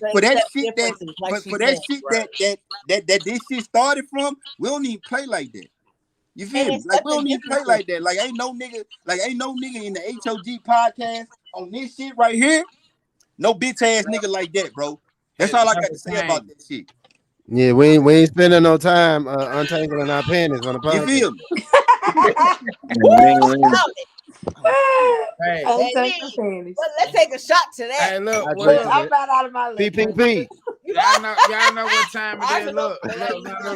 This. Hey, I think this about to close out because we've been on this jump for a minute. We're gonna pull up. It's been great. We're gonna pull up. We're gonna pull up for we It's getting juicy. It's just getting juicy. Okay, well, fuck it. I mean, I'm up as long as y'all up, nigga. I mean, but I gotta go to work. Yeah, I about to say no. The I fuck gotta is go not, to work. nigga. Don't even do it. Look at Lee talking about He's some. straight. Don't even do it. He can give you an No hour. motherfucker, they ain't gonna be caught up in the money hurt. Come on, man. Check I this gotta out, wake though, up and like cook on some real 200 shit, chicken though. wings, man. So we got to split the time. I'm gonna give y'all 30, and then I'm gonna get my Okay, my quick wife turn. to rest. my right to rest because I gotta Yes. work out Yeah, before I go to work and shit. 15. He 15 said is 15. cool. That's even better. Hey, but check it out though. Like we talking agendas, man, and we talking agendas when they You go like, PPP first, right? basically within all levels. Like we going across the board with the shit. We talk PPP. about let's PPP it up though. You know what I'm saying? Since Coca-Cola we up, having a nice conversation, we're gonna put some in bottoms the cup. up. You can have water, fruit juice, whatever you want, but this is what we do. Milk of magnesia. You got some Yeah. Shannon, I know you said you out of yours, so just hold up the empty cup. You got the big I'll coat. get some water. It's time to dilute. Y'all know what it is. Stay prayed up, You got us all. They papered papered up, up. and pulled up, man. Whoop, whoop. Yes, sir, Steve. Yeah, but like you said though, man, you know, to go cup. in You got agendas and stuff like that though. Yeah, we can't have people coming on and like and you know we can peep it out. Like we got Can You Handle It been rocking with us for like man, a couple weeks, months now. You know, we didn't get things with them, and they probably they probably one of the podcasters that have shown that mutual respect and love too though. So Same for y'all. Same for y'all. Yeah. Y'all done showed that mutual respect and love, and we appreciate that too as well. And on top of that, it's time for y'all to get a little bit of this knowledge on how to elevate the podcast too. That's what I told him I'm here for. I love different opinions, views, the criticism. I'm for it. Right. I don't have a problem with it, and I love to learn from other people, and I love y'all's podcast, so I'm Because sticking with it. Trina over there knocking over cameras and killing audio and shit. I'm not going there, Gotti. But she told Hey, the It whole wasn't you. setup was You there. was I'm still like, probably keeping the damn. show together while she was working. and, Told What the you whole say? While she setup. was troubleshooting. and the I crazy was thing, doing what? You was keeping it together while she was over there troubleshooting, knocking yeah, cameras she kept the over. party going. I have to. That's character. That's who I am. And the crazy thing about this podcast, man, we talk about, we got a broad like platform when it comes to what we speak about on here. You know what I mean? Like we come up with these ideas week in, week out. So that's why we feel personal when they come to certain shit. You know what I'm saying? Yeah. When it comes to like, you know, referencing content is a different thing than stealing content or biting content. You know what I'm saying? True. Like, you know, I can reference anything I want to reference, but when I put it the same name as what somebody that I know or I've seen or something like that, then it become a problem. So we've been talking hidden agendas tonight, and it's across the board with the politics and churches and relationships and friendships and business and partnership, you know, and there's a lot of shit that just need to be, you know, called out. You know what I'm saying? Like, Did y'all talk about the job, the on the job hidden agenda? Yeah, we did. We talked about that before Shannon came in. We talked about it. And you know I'm pressing on their ass, so I don't get no fuck. You know, me too. I'm in one of them situations for real. Me too. You know, like when we speak as black people, bro, when we speak up for ourselves, so I'm in an area to where like most people don't understand people that look like us that speak up and then that's articulate and know how to talk and say certain shit. I know Will said I don't know how to talk, but in that area I do, nigga. That's right. I didn't. That's not what. That's not what. I didn't say that. I didn't say that. So look, when I speak up, right. Like I'm the person at the job that everybody know that like, oh, he gonna say what's right. He don't take no shit. He gonna stand on what he stand on. And I've been like this since I got in the workforce. Me too. Like, a lot of people up here, they don't understand it because they so passive aggressive and this slick nice shit. But where I'm from, I grew up around Caucasians and people that's business owners that gonna say that they don't fuck with you if they don't fuck with you. You see what I'm saying? So it's a big difference to where I'm at. So when I speak up here and I talk, like some people be like, damn, like you said that to them or you said this. Yeah, you can say what you want to say because as an employee, you have rights too.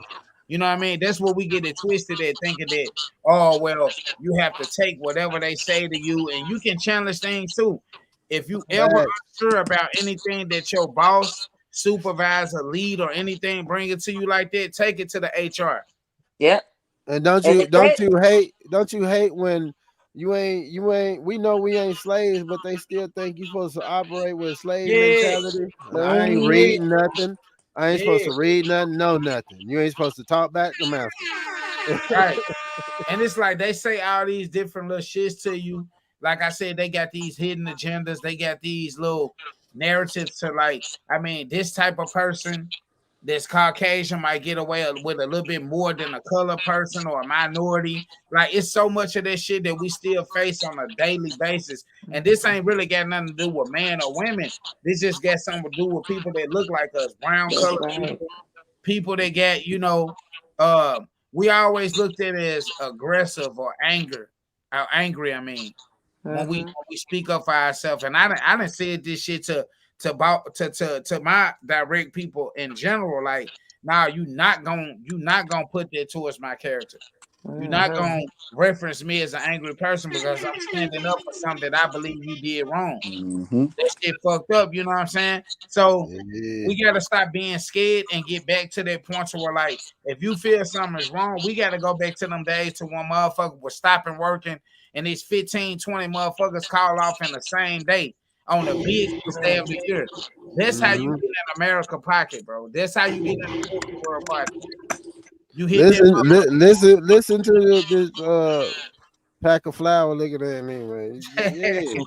Nah, for real though, on some real. Nah, niggas been saying that, but niggas won't come together and do it though. Exactly. Niggas need that unity.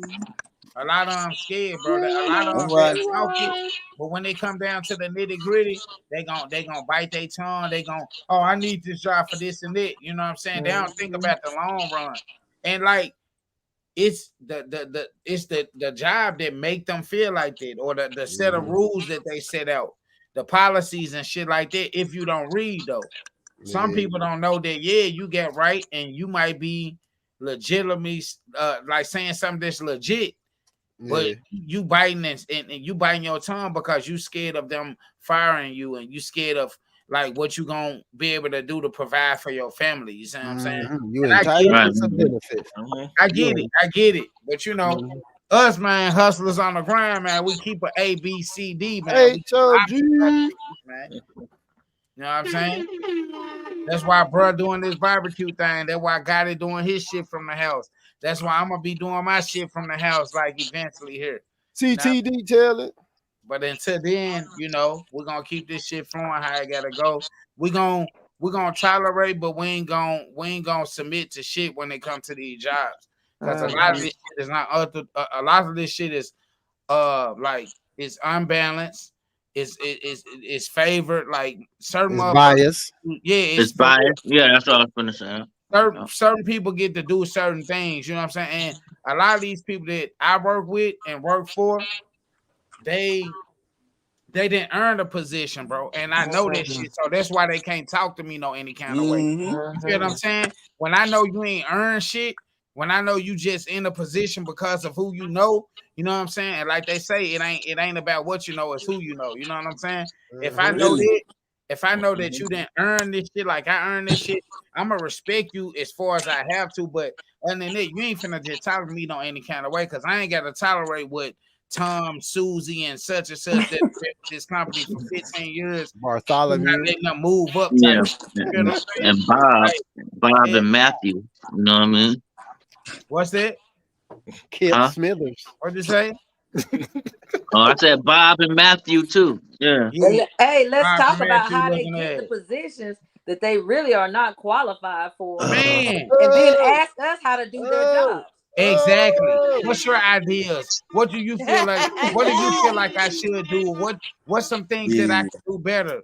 I'm not finna encourage I'm your not ass telling on you. shit. I'm not Yeah, finna you kiss my black ass. What you can do? Exactly. Tell him to read his book.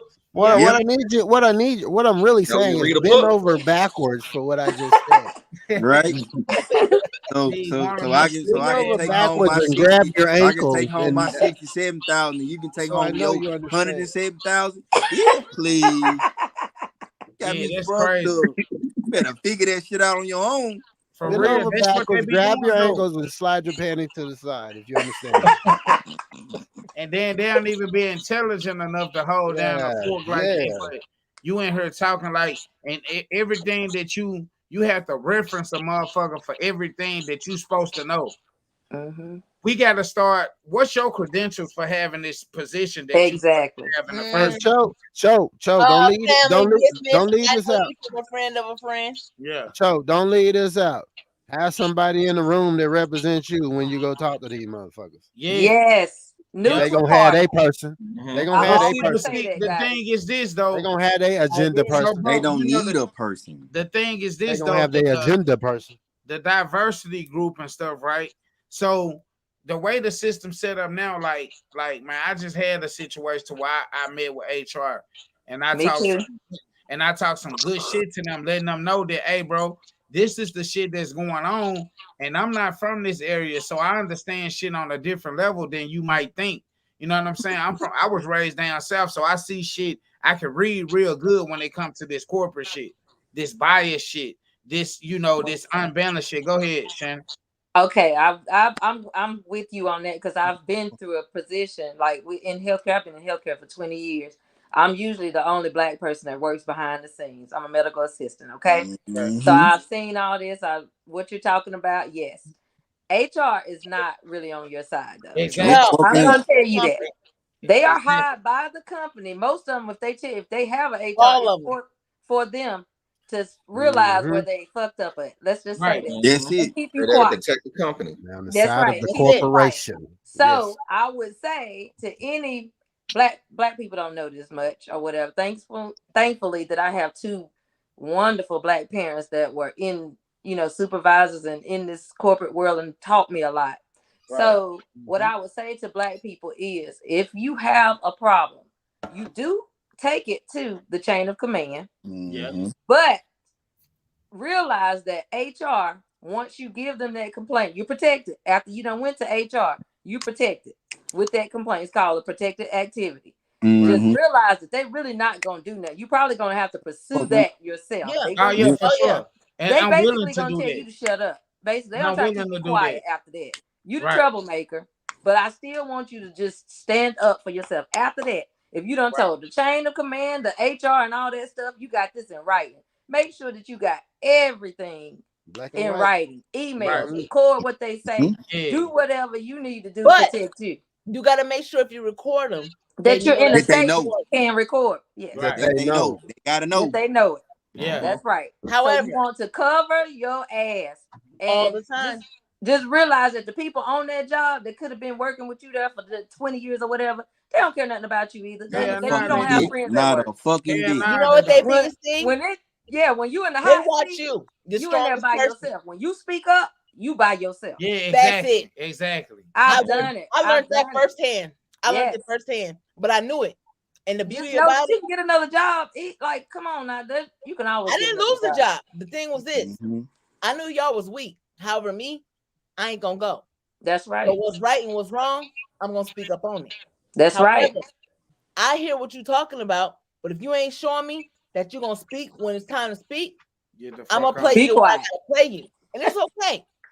However, moving for me, that ain't gonna stop what my agenda is and what I got to do. And I got a mama that taught me. That's right. This is how you move. Me too. And my mama, boss as hell when it comes to foolishness. Okay. So when I moved, I knew. That's I right. moved like this by myself. Anybody say they with me, let them talk. They gotta show me better than they can tell me. That's right. One thing I told to my husband, all of them there until it's time to go there. And when you talk, they're gonna watch and see what your consequences is first before they be like, yeah, you're gonna fight on your own, basically. However, that don't mean you stop, even if it calls you to not be there no more. Go by myself. You left as a man, and even if you didn't leave as a man, even if you don't leave and you still be there, you stood your ground as a man. Because in the end, with a boss next to you, two bosses ain't gonna drop. You understand what I'm saying? So in that matter, what you trying to prove is gonna be proven. It's gonna make way. Nigga, we Martin Luther King and Rosa Parks and somebody else on top of all of that. And Malcolm X film. Do you hear me?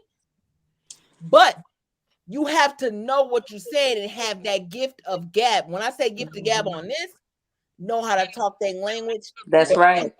Put them in their place with it. Amen. And baby, you could talk what you want to talk, and I'm gonna talk it 10 times on top of you. What's up? Hey, that's right.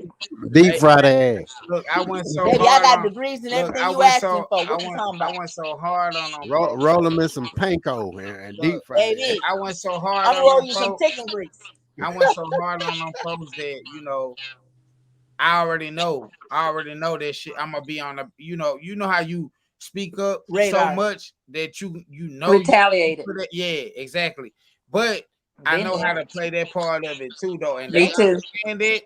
They understand it, so they ain't gonna fuck with me too hard like that. Right? They will. They gonna still fuck with you. They gonna try to try their little things like I'm gonna tell you what they're gonna do. They're gonna be tedious. They're gonna try like, okay, well, what's the uniform compliance? Bully you. Tedious. Got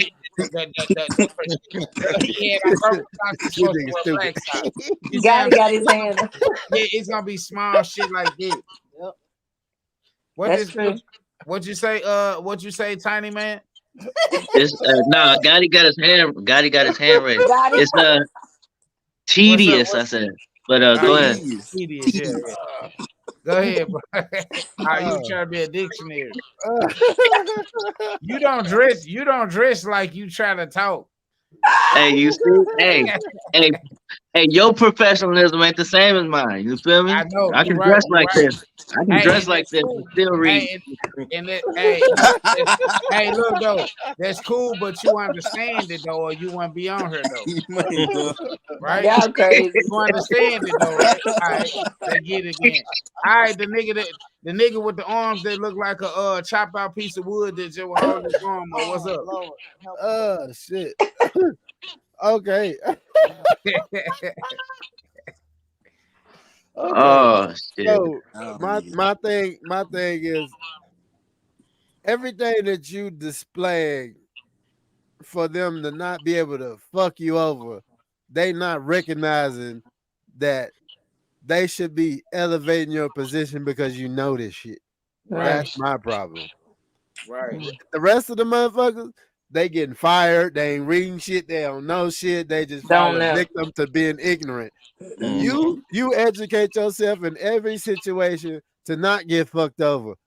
This is the main reason why you should be promoted. Because you can take that same information and take the dumbasses and bring them up to a certain level of compliance Exactly. in the company, which is what they should be striving to That have, ain't, right? that ain't, no, that's not But how they're the not game gonna. is played. But I'm saying That's this not how is this just game is true. played. This is But just that's like how him. it should be This is played. just like him studying for the board. It's like him studying for the board in the military. He know this information. They questioning him on it, and then put him out there in the field to display his knowledge on it and to educate others and bring others up. And we Right. definitely know But that ain't how the goddamn game instead of played. promoting Yeah, him, no. they trying to, first of all they impressed. Okay, they impressed. So put the hate behind you, be impressed, and get that man a motherfucking raise, new position. He understand y'all company policies, motherfucker. How many times can you say somebody that's working for y'all understand y'all company policies? Not even the motherfucker that say they over him understand and know the company policy. They don't read them. Like Do they have to? how he The get the head job? people don't even know their policy. Do they have That's to? what it No, they is. don't abide by it. How he get the Exactly. job? Do they have to? I How he wrote get the this job? shit. I How wrote he it. get the job? I wrote it. Why the fuck do I need to abide by it? I wrote it. Because I you own will it. get I sued. That's control why it. you need to abide by it. No. How you get the job? Y'all missing the point. Y'all missing the point. If What's you the point? if it's yours, then it don't fucking matter. That's why who give a fuck about a job? Get your own. That's why we pushing show how we pushing show. Get your fucking own. Because you never gonna fucking win. I walked away from the job. Because they on bullshit. I walked away from the job because not because of his skill level. not because of the we want you to do this and we want you to do that. No. Here's why I walked away. Because too many times you motherfuckers say this and you doing that. Right? And I can't control that. I can't control that you got a whole motherfucking company culture that you call yourself abiding by. But then when I look at the shit you say and the shit you do in real life, it don't look nothing like that bullshit on that piece of paper. So I walked away from some shit like that because in that type of situation, you picking battles that you never gonna win the fucking war. So what the fuck is the point? This shit is about the end goal. It ain't about the intermediate. It's about the end. It's about where you end up at when all the bullshit is over. I got threw off because a lot of the shit that we find out that's going on in a lot of these companies is shit they want kept exactly swept under the rug. Bro, more or less is Okay, always so how pull they it want out. it. They want it in disarray. Why do they want it in disarray? Because as long as it's in disarray and that's all you worried about, then you gonna show your ass the fuck up. Yeah, right. It's beneficial to them. So check this out though. So under the rug. in companies like I work in, right? Mm-hmm. So you got motherfuckers that nigga. I'm talking about nigga. Mostly everybody making like 6 figures and up. Like that's not in the department that I'm in, but they workload is light as hell. And then the workload that they do have, they pressing on these little peons and little Yeah, punks that yeah. They delegating the that's work. not intellectually strong enough to deal with people like me. Like you can't come to me and say, "Hey, you want to do this or you want to do that." Nah, you gonna change the words. You gonna ask me You to do that wanna? in a more professional and a mannerable way. You're not gonna come to me and say, "Hey, you want to do this?" Because if I say no, is that insubordinate? You know what I Nah, Right. mean? cause you Like asking. yeah, Nah, you're they not You gave you the wanna? option. yeah, They You you're gave not you an wanna? gonna option. come to me just how you want to come to me because you think this a private company and can't nothing be done to you. Like, bro, me and my brother talk about this shit every day. My wife, as you see, got my back behind this shit when it comes to bro. I really can leave that job at any time I want to. But Mm-hmm. am I gonna let y'all force me out? No. That's right. You're gonna get me out of here, Nick. If you want to get me out, do it Fire me because I'm right not way. quitting. Okay, but guess what? If you fire me though, you Taking their better make benefits. sure that it's legit because I'm this gonna I already told my people this is my last corporate job right here. Mm-hmm. Yes. I come with pension. So a lot of niggas might look at it like, oh, that nigga a worker, this and that. Yeah, I am a worker, but I do get my own shit going for my own self too. And this shit come with pension. This shit come with all type of shit that'll help my kids if I die today. That's On the right. game. If I die today, my wife won't be having to go do no GoFundMe's and no goofy shit like that. It's a lot of benefit that come with it. So it's different than just walking away like I was when I was like 10 years ago. Wonder. Like warehouse jobs and shit like that to where you ain't nothing connected to that shit. You see what I'm saying? Mhm. So but I understand, like my brothers understand, like Lee just did create the shit for your own self as well.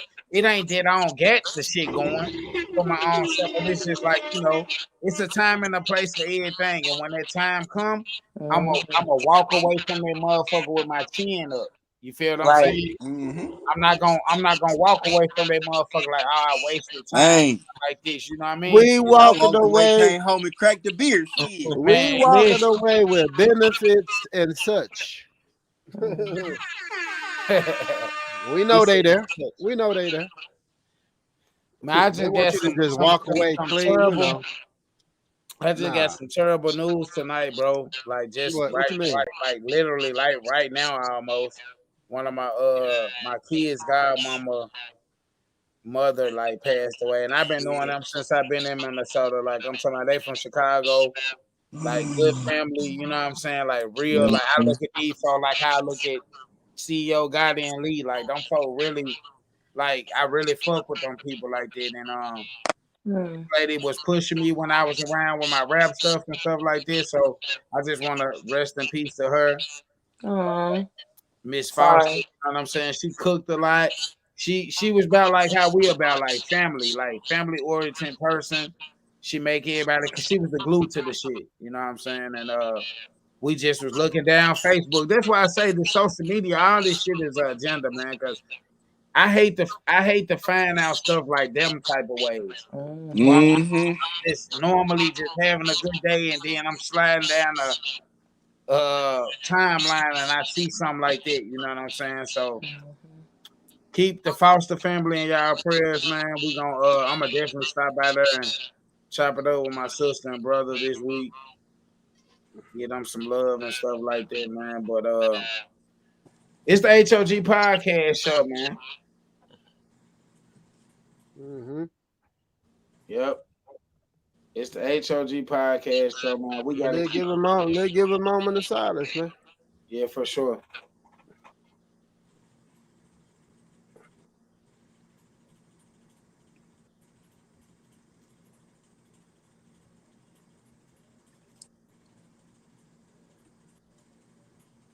Mm-hmm. Yeah, yeah, that's enough. I almost fell asleep. She taught me this lady, this woman here. He Real crazy. stupid, man. Hey, this woman here taught me how to make this pasta, bro. It was like this chicken ranch pasta that she Yeah, taught me how still to can't make make when it I right. was younger. When I had my own little spot up here. This when I was thugging, just doing my thing. My wife was still around at that time, but we was just young folks just vibing at that time. And this lady showed me a lot of different stuff when it came to cooking and stuff like that, like pastas and stuff. She's from Chicago, and like I said, my kids' godmama mother, basically. Sorry to hear that. Yeah, it's all good, man. I'm just hurt for them because my sister's a God-fearing woman. She hardworking, and her mama was real close. You know how that be, man. Mm-hmm. You got somebody that's that's close to their people and stuff like that, and that's the effect. That's how you know if somebody really fuck with you, bro. Because I can feel that pain right now. You know what I'm saying? I can feel her pain right now. That's her mama. You see what I'm saying? We not blood related, but we related because of our experiences and shit. Since I've been here, my brother, he married to one of my brothers. He was a dude that supported me in the music and shit. And she just was like, I always admired that relationship. Like even before getting married, I always admired, like, damn, like, bro, your wife do this for you. Like, nigga, every time I come over here, she cooking, she doing something. Like, she just always been uplifting to him. You know what I'm saying? And that really pushed me. That shit really inspired me to get where I'm at right now in this marriage that I'm at right now. She know me and my wife. She know shit, the good and the bad about our shit. You know what I'm saying? This shit wasn't always a cakewalk, like, nigga. This shit was tough. Yeah, shit never is, man. For real. Y'all need to let him go. He need to go to sleep. Huh? Willie. Willie. I'm good. I'm good. Take your name to Willie. They go there. Willie. Hey. Shannon said he need to take his ass to sleep. Yeah. He probably ain't got no blood pressure with all. He got a do-rag, skull cap, and the damn head on. He's got a skull cap too. He got on some pressure size. He gonna turn purple in a minute. Shit. He said it's some melatonin. Yeah, why I gotta go to sleep? I mean, niggas. Hey, we miss you though, Will, man. You can't. If niggas want me off, just say that. No, because he gonna talk all the time. I like you talking. And that's why I asked him though. I said, damn, that nigga Will must be on good terms with the lady because we ain't heard from him in a couple months. He be MIA. I mean, no, y'all we don't hear from him. Look, y'all messed him up on that first he one. Said, he said I got some cutty last night. Nah, I've been chilling, man. I've been out the way. You feel me? That's all. Hey, Gotti, you got that thing to get to tomorrow though too. So it's 10:30. It ain't bad timing though. We good though. I know we probably chop it up for a little bit once we get out here because I gotta take my smoke break. But we appreciate. Look, I want to give the shout out to the guests for coming on. Shannon from Can You Handle It podcast down in North Carolina. That's our sister. She always show up. So that's family. Shout out to the podcast. Our brother Jay Scott, fresh out of Manhattan, Kansas, down there with Lee. You know what I'm saying? We appreciate him for stopping in like he always do. Will, my nigga with the do-rag and the fitted cap. Nah, snapback. You know what I'm saying? Hell yeah. You feel me? You feel me? You put on when you about to go catch a catfish. Hell yeah. When I'm about to go a big one. Look, y'all make sure. Okay, so before we let y'all go, we're gonna let y'all know what we got coming up the next couple of weeks. Next Friday, we doing a birthday celebration kickoff here on the podcast with me, Gotti, and Lee. It's gonna be my 40th. You know what I'm saying? So I'm old ass zones. You feel what I'm saying? He talking about old man, but he right behind me. I got another year though. I'm gonna have a birthday. Then I got another year. See, I shouldn't even said my age yet. I should have kept it like these women be doing. But it's all good though. 40 feel good though. Real talk, bro. I done seen a lot of shit out here. I'm blessed. I'm highly favored. I thank God for bringing me this far. You know, I could have been in the grave 10 times ago. You know what I'm saying? But I'm here. My kids here. My wife. Been bald headed. You got hair. That's all that. Got it. Gotti got the wooden collection plate on his head. You know how that shit go. I mean, the wool. Hey, so next Friday, you know, if you really fuck with H.O.G, man, y'all pop up, show love. We're gonna be sipping, drinking. It's probably just gonna be some unplugged shit for the birthday. We ain't gonna be having no specific talk. We just gonna be talking bullshit, having fun, stuff like that.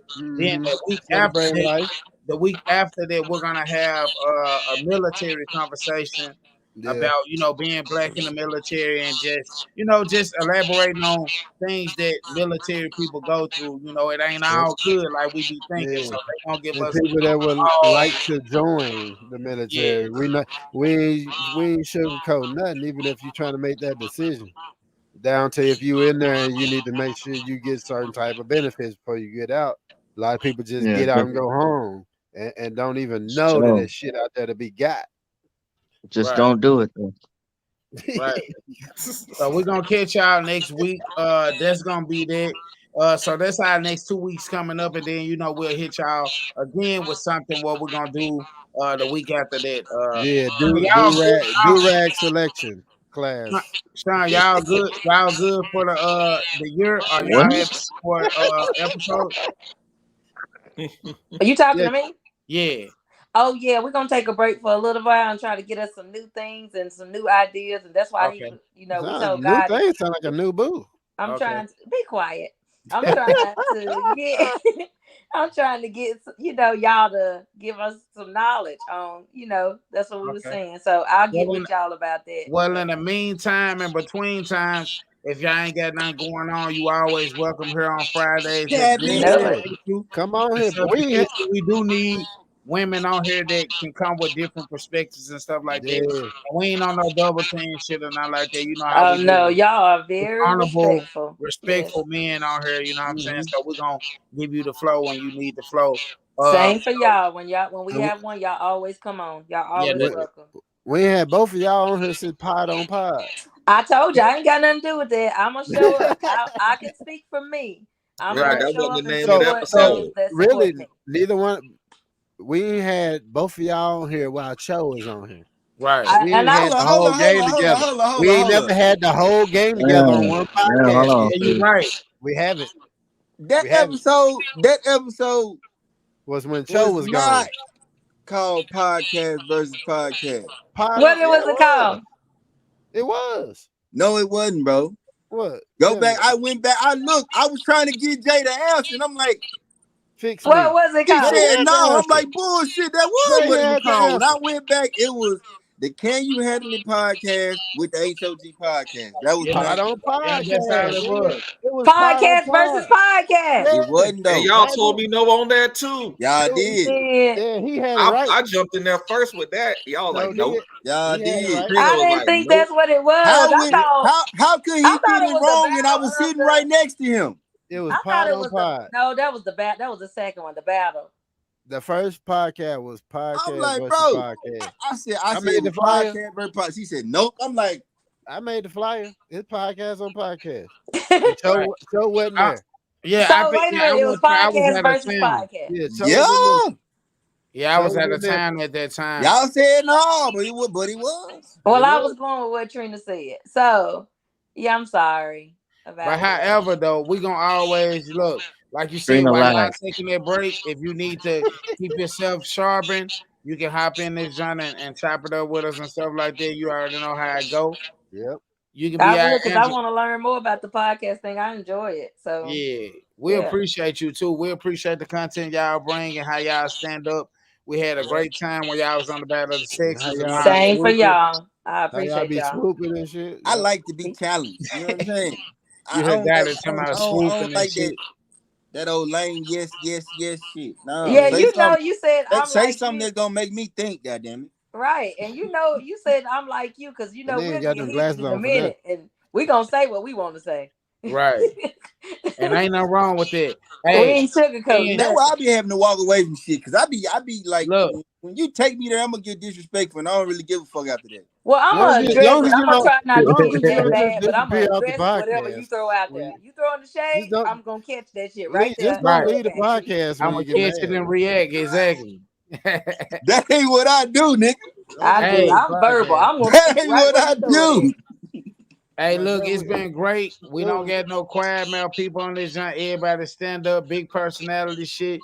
Y'all know how we do it when it comes to the H.O.G Podcast Show, man. Make sure if you haven't liked, subscribed, shared, or commented, please do that. That's how you'll get the content that we bring to the platform and stuff like that. Tune in every Friday at 7 p.m. You know how we do this shit, man. We gotta go in like we came out. Oh no! One more time. Next I've week. been out of my drink. Everybody pull up next Friday. Yeah, everybody. Friday. Nephews, nieces, cousins, all that shit. Y'all pull up like this.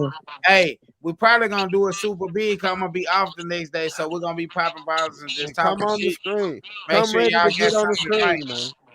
Come ready to get on the screen, man. Take the bonnet off and all that shit. No do rags, no bonnets. No lace fronts. No receding hairlines. Don't come with none of that. None of that. I'm gonna take the do-rag off. Nah, now this shit finna go. Hey, now this shit finna go a whole another 30 minutes, nigga. Cause you a 45-year-old nigga running a do-rag in the snapback. That shit ain't gonna add up, nigga. This nigga, you got the same jokes. Nigga, no, that's a new one, nigga. Fuck you talking about? That ain't new. That's a lie too, cause I'm 33. Cause I'm 33. Bro, I'ma spur your head this time, nigga. Loosen that motherfucker up before you catch a migraine, nigga. Hey, it's fine with me. I don't know why it's bothering you. You a man. You feel me? Come on now. It's fine with me, man. Nah, I miss you, bro. So you know I gotta get on you though. But hey, do me a favor. I know it's all love. It's all love. Going forward though, you can wear the one or the other, bro. If you gonna wear the do-rag, don't wear the hat. Is that okay? Yeah, right, yeah. Appreciate I'll you, let you wear the hat so you can cover up that forehead. I'll let you wear it. Hey, I embrace that motherfucker, bro. Hey, it seems like you hiding something though. It seems like I am. Do-rag and a snapback on. You can't. This shit is over with, bro. I'm hiding my gray hairs. You ain't lying. You ain't lying. That boy from New York. Yeah, hey, it's all love though, man. But he didn't leave the podcast because you talking about him. Yeah, that's right. Y'all niggas love to be throwing shit at folks, bro. Yeah, that my nigga. Y'all niggas love throwing shit at folks. It would be right if we ain't get down like this. This anteater looking ass nigga ain't been on here. Nigga said I left. I left because that. Hey, let's go. Let's go, got it, man. Y'all already know, man. We coming in like we came. We going out like we came in, man. You know. Let's pray it up. Big paper up. This hold up, man. Yeah, can y'all handle it? That's right. Bye, y'all. Peace. The things I've been through wasn't great, but I made it out of it anyway. You know that the things I've been through wasn't great.